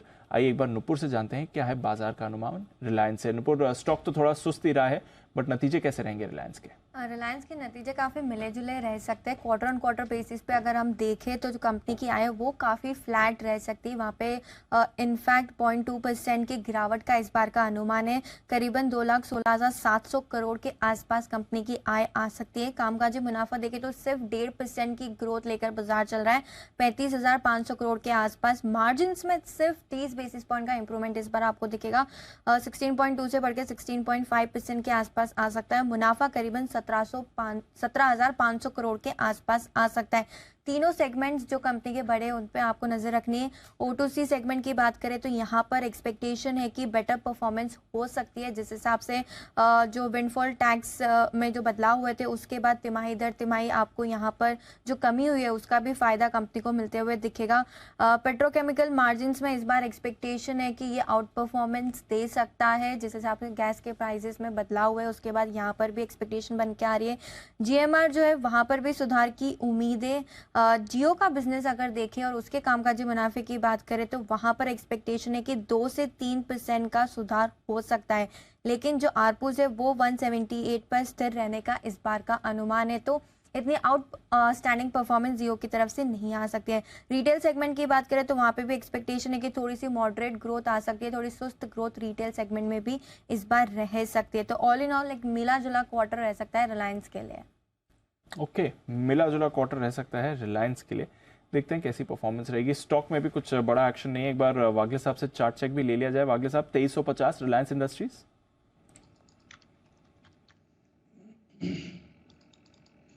दीपांशु बहुत ज्यादा साइडवेज है, मेरा मानना है ये 2300 भी शायद ब्रेक ना करे, 2400 भी ब्रेक ना करे, तो कुछ जब तक ये रेंज से निकलता नहीं है मेरे को ये लेवल पे बेचना नहीं है, क्योंकि यहाँ से नीचे से बाइंग आनी चाहिए। 2250 में स्ट्रॉन्ग सपोर्ट है, ऊपर में 2400 का एक कैप है, निकलने के बाद ही बड़ी मूव आएगी। तो ब्रॉडली 2250-2400 ये रेंज है एक आध हफ्ते के लिए। 2250-2400 ये रेंज होगी रिलायंस की एक आध हफ्ते के लिए। देखते हैं परफॉर्मेंस वाइज रिलायंस अगर कुछ कमाल करके दिखाता है या नहीं, बट नतीजे थोड़े मिले जुले रहने का ही अनुमान लगाया जा रहा है। बट टाटा मोटर्स ये भी है खबर में, बड़ी खबर आती हुई दिख रही है। JLR Jaguar land rover electric vehicle में भारी निवेश करने जा रहा है। कितना बड़ा है निवेश, क्या है इसके मायने और क्या है उनके आगे के ग्रोथ प्लान्स, आइए समझते हैं ये कुशल के साथ। कुशल वापस फोकस में आ गया, इनफैक्ट डेज हाई पर टाटा मोटर्स ट्रेड कर रहा है, क्या है इनके प्लान्स?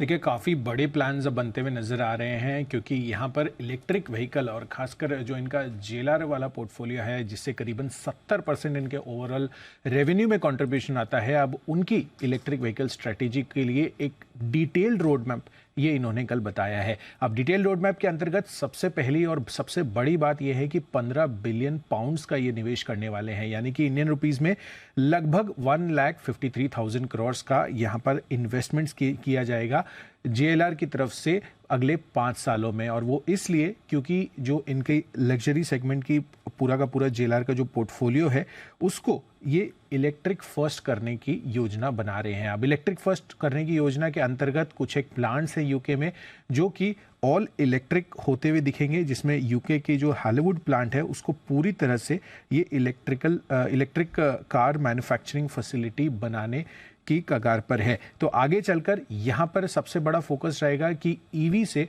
इनका बड़ा रेवेन्यू शेयर अब वर्ल्ड वाइड भी आता हुआ नजर आए। पर सुबह जैसे कि सर बता रहे थे कि यहाँ पर जो कंपटीशन है वो काफ़ी बड़ा है, चाहे आप BYD ले लें या फिर टेस्ला ले लें।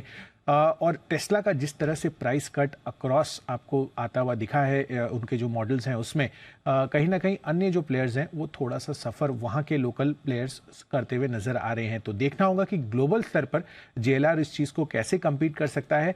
पर ये चीज़ ज़रूर नोट करने वाली बात है कि बहुत ही बड़ा कैपेक्स है और नेट डेट के लिहाज से दिसंबर 2022 तक JLR पर करीबन 39,000 करोड़ का यहाँ पर नेट डेट है। तो अब आगे चलकर कंपनी की योजना तो डेफिनेटली है कि FY26 तक 10% से ज़्यादा यानी कि डबल डिजिट में एबिट मार्जिन लेकर आएंगे ये, और FY25 तक नेट कैश पॉजिटिव बनने की इन्होंने गाइडेंस दी है।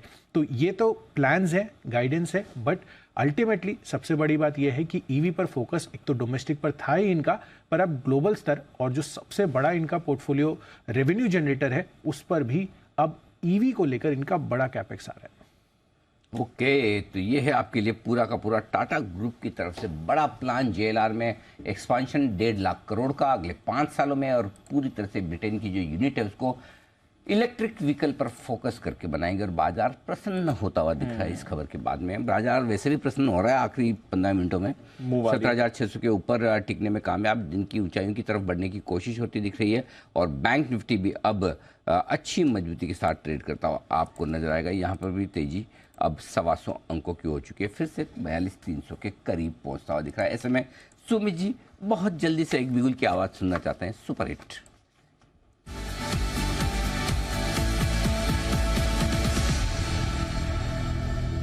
सुमित जी बताएं सर। अनिल जी, एक सेल कॉल मेरे रडार पे आया है। रियल एस्टेट स्टॉक्स के अंदर थोड़ा सा सेलिंग प्रेशर अभी बना है, आज बना है और कल भी बना है।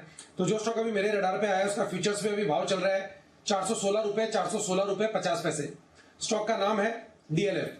डीएलएफ के अंदर ऊपरी लेवल से दबाव है, कल भी सेलिंग प्रेशर था, आज भी सुबह से सेलिंग प्रेशर देखने को मिल रहा है और अभी क्लोजिंग आवर्स में डेज लो मार रहा है। तो स्टॉक के अंदर पिछले 2 दिनों के लो ब्रेक हो चुके हैं। मेरे को लग रहा है कि डीएलएफ यहां से 10 से 15 रुपए का फॉल ट्रेडिंग के लिहाज से 2-3 दिनों में दिखाने को तैयार है। जिन्होंने सेल पोजीशंस लिया है वो लोग होल्ड करें, यहाँ पे फ्रेश बिकवाली करें। स्टॉक के अंदर जो ऊपर में रेजिस्टेंस है 424 रुपए के आसपास है, 424 425 के आसपास है, 425 का इसके अंदर स्टॉप लॉस लगाना है। नीचे में जो टारगेट देखने को मिल सकते हैं, पहला टारगेट बनेगा 405 रुपए का, 405 का लेवल भी टूट सकता है और 400 रुपए तक के लेवल डीएलएफ में 2-3 दिनों के अंदर देखने को मिल सकते हैं। तो डीएलएफ में बिकवाली करके चलने का सलाह रहेगा 425 के स्टॉप लॉस से 405 और 400 के टारगेट्स के लिए। ओके, तो यह है आपके लिए डीएलएफ जिस पर सेल कॉल आ रहा है। 400 तक करेक्शन होने की संभावना है सुमित जी के रेडार पर। आइए, जय ठक्कर भी हमारे साथ जुड़ चुके हैं और करते हैं उनका स्वागत कैश का option.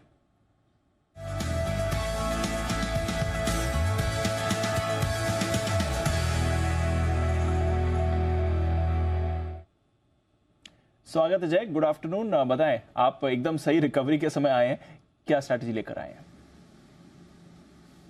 Very good afternoon to you Deep and very good afternoon to Adit ji. Deep, market ये 20-30 पॉइंट के रेंज में ही आज घूम रहा है। इनफैक्ट 17,600 पर ज़्यादा समय बिताया मार्केट ने आज, और बैंक निफ्टी आप देखें तो 42,200-300 के रेंज में इनफैक्ट बंद होने को है। सो ओवरऑल अभी भी साइडवेज मोमेंटम कंटिन्यू रह सकता है दीप, बट देन मुझे ऐसा लग रहा है कि ये साइडवेज मोमेंटम में जो हिसाब से एक रिकवरी निफ्टी ने दिखाई है, there can be further bounce back in Nifty. तो यहाँ पे 17,700 का कॉल ऑप्शन आप खरीद के चल सकते हैं 27 अप्रैल की एक्सपायरी का। ये 67.5 पर ट्रेड कर रहा है, सो 67.5 पर आप खरीदे 17,700 का कॉल ऑप्शन निफ्टी का, इन एंटीसिपेशन की रिकवरी थोड़ी हमें फर्दर देखने मिले टूवर्ड्स द लेवल्स ऑफ 17,775 17,800। अभी ये वीकली एक्सपायरी तो दीप खत्म हो चुकी है, जहाँ पे हमें सबसे ज़्यादा ओआई देखने मिला था 17,700 एंड 17,500 के स्ट्राइक्स पर। अभी ये एक्सपायरी खत्म हो चुकी है और 17,500 पर तो अच्छा सपोर्ट है ही दीप। सो मुझे ऐसा लग रहा है कि अगर ये होल्ड आउट कर जाता है तो हमें 17,750 775 के लेवल्स एक दफ़े ऊपर की तरफ देखने मिल सकते हैं। यहाँ पे आपको जो स्टॉप लॉस नीचे की तरफ प्लेस करना होगा दीप, डेट वुड बी एट 26 रुपये पर आप एक स्टॉप लॉस लगाइए, 67.5 पर खरीदे इसको। टारगेट्स निकल कर आ रहा है 112 फर्स्ट टारगेट रहेगा एंड सेकंड टारगेट इज़ 136 136 का दूसरा टारगेट रहेगा। सो 112 और 136 ये दो टारगेट्स के लिए खरीदना है। 17,700 का कॉल ऑप्शन 27 अप्रैल की एक्सपायरी का। 17,700 का कॉल ऑप्शन खरीदे और लगता है ऐसा है कि 3 दिनों की गिरावट पर ब्रेक लगाता हुआ निफ्टी आपको नजर आएगा। आज हरी निशान में बंद होने को तैयार है। बैंक निफ्टी तो कल जरूर आपको 111 पॉइंट ऊपर नीचे बंद होता दिखा था, परसों 2 पॉइंट ऊपर बंद हुआ था। तो बैंक निफ्टी तो फिर से आज हरी निशान में आराम से बंद होगा, कोई दिक्कत वाली बात ही नहीं। लेकिन 42,300 पर जो हाईएस्ट कॉल इंटरेस्ट है, ओपन इंटरेस्ट है, उसके पार भी नहीं निकल रहा। 17,650 के आसपास जो अच्छी कॉल रेटिंग है उसके पार भी नहीं निकल रहा। तो न कमज़ोर हो रहा है न मजबूत हो रहा है, और उसी रेंज में आप देखिए दीप। इस पर आपसे सवाल भी पूछना है, तो आइए स्ट्रैटेजी का बिल्कुल अनिल जी के लिए।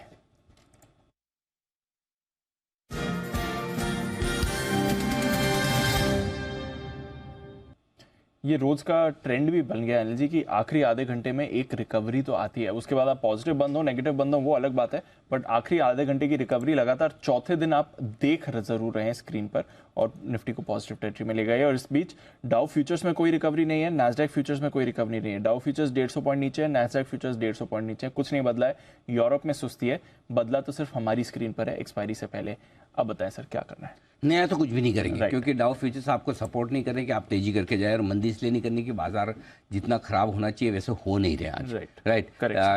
भले ही एक्सपायरी की वजह से ना हो रहे होंगे, कोई भी वजह से ना हो रहे, लेकिन स्क्रीन तो उतनी ठीक है जैसा कि ग्लोबल माहौल को देखकर हो सकती थी। लॉन्ग पोजीशन है, कैरी कर रहे हैं, 17,500 का पुट खरीद लें।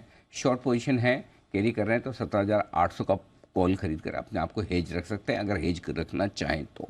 बैंक निफ्टी 42,000 का पुट खरीद कर आप अपनी लॉन्ग पोजीशन को हेज कर सकते हैं, और 42,500 का कॉल ऑप्शन खरीद कर यहाँ पर अपनी शॉर्ट पोजीशन को हेज कर सकते हैं। एक चीज़ जरूर दीप यहाँ कहना चाहूँगा कि बैंक निफ्टी जहाँ बंद हो रहा है ऐसा लग रहा है 42,265 के ऊपर बंद होगा। और ऐसे में क्लोजिंग बेसिस पे अगर आपको छोटा स्टॉप लॉस एकदम रखना है, जो कि इस पूरे रनअप का जो 39,051 की आपने सबसे लोएस्ट क्लोजिंग देखी, वहाँ से 42,265 की हाईएस्ट क्लोजिंग देख ली आपने नॉन स्टॉप, उसके ऊपर अगर बंद हो रहा तो प्रिंसिपली आपको या तो यहाँ पर स्टॉप लॉस काट लेना चाहिए। अगर आप एक दिन और चांस लेना चाहते हैं कि हो सकता है आज एक्सपायरी की वजह से थोड़ी शॉर्ट कवरिंग से बढ़ा हो, कल देखूंगा तो कल आपका स्टॉप लॉस सिर्फ 42,500 का होगा। तो आज आपके ऊपर है, रिस्क कम रखनी है, स्टॉप लॉस ट्रिगर कर दीजिए शॉर्ट साइड पर। रिस्क आप थोड़ी सी एक दिन की और लेना चाहते हैं तो कल देख लीजिए, क्योंकि 42,265 के ऊपर बंद होना नई क्लोजिंग है इस रनअप की हायर साइड पर, जो कि बैंक निफ्टी की ताकत दिखाता है। और सुबह से हम यही बात कर रहे हैं, तेजी करनी है तो बैंक निफ्टी की तरफ, मंदी करना है तो निफ्टी से आप संकेत लीजिए। तो ओवरऑल ठीक है, क्योंकि खराब है अमेरिका के फ्यूचर्स, इसलिए आपका खरीदने का मन नहीं करेगा। हमारी स्क्रीन ठीक है, बढ़ने वाले शेयर ज़्यादा है, घटने वाले कम है, इसलिए बेचने का मन नहीं करेगा। और जब दोनों ही का मन कॉन्फिडेंस से ना करें तो जो कुछ करना है वो कल करें। आज का काम कल पे डाल दें। ये हमें ये तो किसी को सिखाने की थोड़ी जरूरत है, ये तो इनबिल्ट है हमारे अंदर। ये तो हमें कोई ना सिखाए, हमें सब आता है। आज का काम कल पे डालना। करेक्ट। वो तो क्यों सुमित जी? ये तो आपने आता ही है ना सुमित जी। इनबिल्ट है एकदम। हाँ, कुछ चीजें तो ऐसी है जो हम बिना ट्रेनिंग के सीखे हैं, उनमें से एक ये है। उसमें एक कविता है, अगर सुमित जी और जैन साहब इजाजत दे तो पढ़ूं प्लीज। 2 लाइन की कविता दो है। आज करे सो काल कर, आज करे सो काल कर, काल करे सो परसों, इतनी जल्दी क्यों करता है, जीना है अभी बरसों। यस। तो सारे लेट लतीफ लोगों को समर्पित है। सिर्फ वो एग्जाम्स में बैठ रहे बच्चे ना पढ़े वैसे से। कोई ना करे ऐसा, किसी के काम की नहीं है जी। चलिए, तो ये अनिल जी की स्ट्रैटेजी, कुछ ना करिए, अगर पोजीशन है तो हेज बना के चले जाइए। कल आकर देखेंगे क्या करना है, नई वीकली एक्सपायरी, और अब तो हम मंथली एक्सपायरी की तरफ मूव करेंगे, वो भी हमारा फोकस होगा। आइए जय के पास वल चलते हैं वापस और लेते हैं जय का जैकपॉट।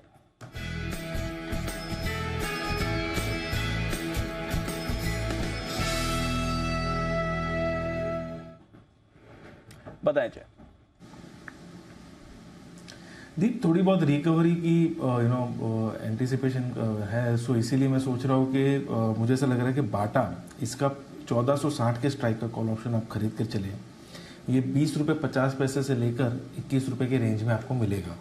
यहाँ पे आपको जो स्टॉप लॉस प्लेस करना होगा दैट वुड बी एट 7.75, 7 रुपये 75 पैसे का आप एक स्टॉप लॉस लगाइए और 20, 50, 21 रुपये के आसपास इसको खरीदिए। सो आपका डाउनसाइड रिस्क लगभग दीप जो बनेगा that would be of 13 points approximately, और 275 का ही लॉट है, सो ज़्यादा रिस्क नहीं है। बट टारगेट्स ऊपर में दीप बहुत ही अच्छे निकल कर आ रहे हैं। मुझे ऐसा लग रहा है कि बहुत ही एक शार्प शॉर्ट कवरिंग आपको यहाँ पे आते हुए देखने मिल सकती है, बिकॉज जो हिसाब से यहाँ पे शॉर्ट कवरिंग स्टार्ट हुई है, एक डबल बॉटम पैटर्न का ब्रेकआउट है, मोमेंटम में क्लियर एक बाय क्रॉस ओवर है। मुझे ऐसा लग रहा है कि इसके ऊपर के टारगेट्स स्पॉट में लगभग बन जाएंगे 1500 से लेके 1540 के।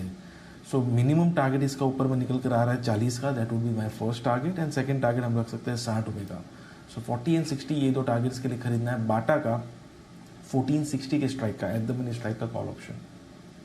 2 दिन पहले भी जय आपके रेडार पर आया था बाटा, मुझे याद है क्लोजिंग में आपने खरीदारी की राय दी थी, तब 1427 पर स्टॉक ट्रेड करता था, तो वहां से 30-35 रुपए की मूव ऑलरेडी स्टॉक पर आ चुकी है और अब 1460 की कॉल खरीदने की सलाह जय की तरफ से आ रही है। आइए फिर क्लोजिंग की तरफ बढ़ते हैं और एक्सपायरी, वीकली एक्सपायरी था, बहुत ही रेंज बाउंड सुस्त कारोबार रहा 3 बजे तक, बट उसके बाद थोड़ी रिकवरी आई। अभी भी रेंज बाउंड कारोबार ही माना जाएगा। निफ्टी तो एकदम फ्लैट बंद हो रहा है। हाँ, 3 दिन की गिरावट का जो ट्रेंड था वो शायद आपको अब निफ्टी पर ब्रेक होने के लिए तैयार दिख रहा है। बैंक निफ्टी 125 अंकों की तेजी के लिए क्लोजिंग की तरफ जा रहा है। इस पूरे हफ्ते हमने देखा है बैंक निफ्टी ने निफ्टी को आउट परफॉर्म किया है। बट आज पावर स्टॉक्स से बढ़िया एक्शन आया और एनटीपीसी आपका टॉप गेनर था, निफ्टी पर 1.5% ऊपर बंद हो रहा था। टाटा मोटर्स जो जेएलआर के बड़े एक्सपेंशन की खबर आई है 1.5% ऊपर रहा। बजाज ऑटो में 1.5% की आपने खरीदारी देखी। एलएनटी वापस मोमेंटम में आपको आते हुए दिखा। थोड़ा आईटी का भी सहारा था, टीसीएस विप्रो दोनों में खरीदारी दिखी है। आईटीसी वापस 400 के लेवल पर आ गया है। आईसीआईसीआई बैंक और एचडीएफसी बैंक की तरफ से भी खरीदारी रही और एसबीआई भी आज काफी एक्टिव था।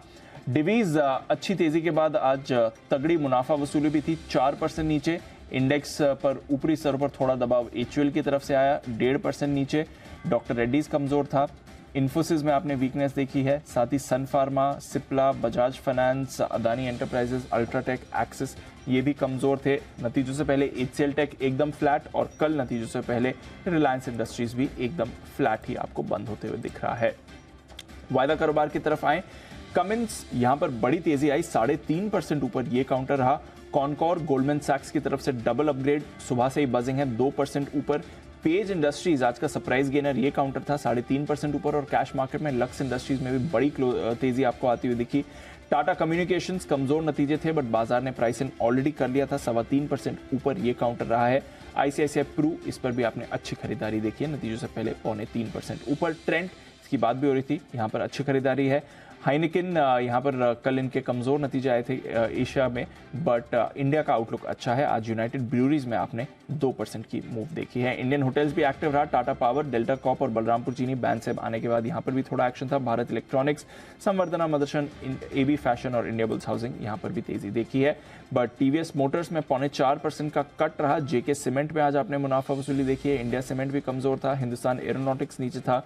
डीएलएफ, लॉरस, चंबल, कोफोर्ज, कोरोमैंडल, साथ एम्फेसिस, वेदांता और परसिस्टेंट सिस्टम्स यहां पर आपने गिरावट देखी है। बट 3 दिन का ट्रेंड गिरावट का ब्रेक हो रहा है, कोई रनअवे गेन्स नहीं है, बट 7 पॉइंट ऊपर प्रोविजनली निफ्टी बंद होते हुए। तो दिन भर में हमने कुछ भी किया हो, लेकिन 9:15 पे भी खुले थे हरे निशान में, और बंद भी 3:30 पर हरे निशान में। और दिन भर बाकी जो कुछ भी हुआ किसको पता, कुछ नहीं हुआ। जो मार्केट में थे, जो शाम को देखेंगे शो, बाजार आज और कल, और वो तो पॉजिटिव देखेंगे। 3 दिन की गिरावट पे ब्रेक, 3 दिन की गिरावट पे ब्रेक। हेडलाइन तो यही जाएगी, बिल्कुल लग गया ब्रेक। और ब्रेक लगने के बाद बढ़ते हैं आगे बाजार बंद होने के बाद की खबरों पे। गुरुवार की दोपहर जब जैन साहब हमारे साथ शो पर होते हैं, बहुत अलर्ट मोड में रहते हैं। जितना ध्यान उनका 2 से 3:30 बजे तक शो पर नहीं होता, उससे ज़्यादा ध्यान उनका 3:30 बजे के बाद होता है, क्योंकि आता है उनका मनपसंद शो बात दुनिया की, जहाँ पर बड़ी दिलचस्प खबरें होती है।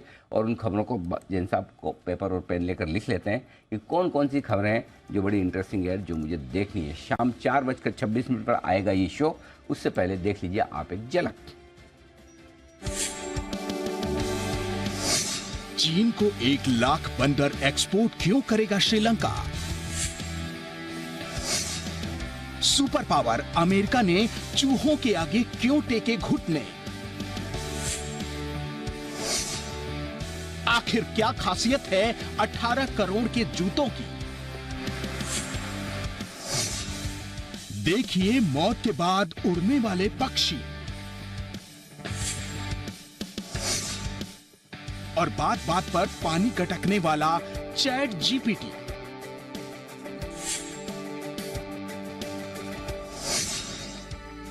देखिए बात दुनिया की आज शाम 4:26 पर सिर्फ जी बिजनेस पर। आज तो 5 की 5 स्टोरी ऐसी है जो आज बिल्कुल मतलब पहली बार अमेरिका, श्रीलंका ने चाइना को बंदर 1.5 करोड़ बंदर एक्सपोर्ट किए। अमेरिका चूहों से हार गया। और 18 करोड़ की जूते, 18 करोड़ के जूते, ओके। और मौत के बाद भी उड़ने वाले पक्षी, गजब है। मौत के बाद भी उड़ने वाले, और पानी पीने वाला चैट जीपीटी, पानी गटकने वाला। बताइए किसी को कोई स्टोरी अगर पसंद आई हो जिसकी वजह से आप पूरा शो देखेंगे? जी कुणाल जी। अनिल जी देखिए, मुझे तो केवल जूतों में इंटरेस्ट है। अनिल जी अगर कोई जूता मुझ पर मारने वाला है तो अनिल जी यही 18 करोड़ का जूता मारे अनिल जी, तो ये जूता हासिल कर ले अनिल जी 18 करोड़ का। तो अनिल जी कोई भी अगर नाखुश हो, किसी कॉल से जूता मारने की इच्छा हो, तो 18 करोड़ का ये जूता अनिल जी। भाई सीधी बात है, बेइज्जती हो तो भी इज्जत से तो होनी चाहिए।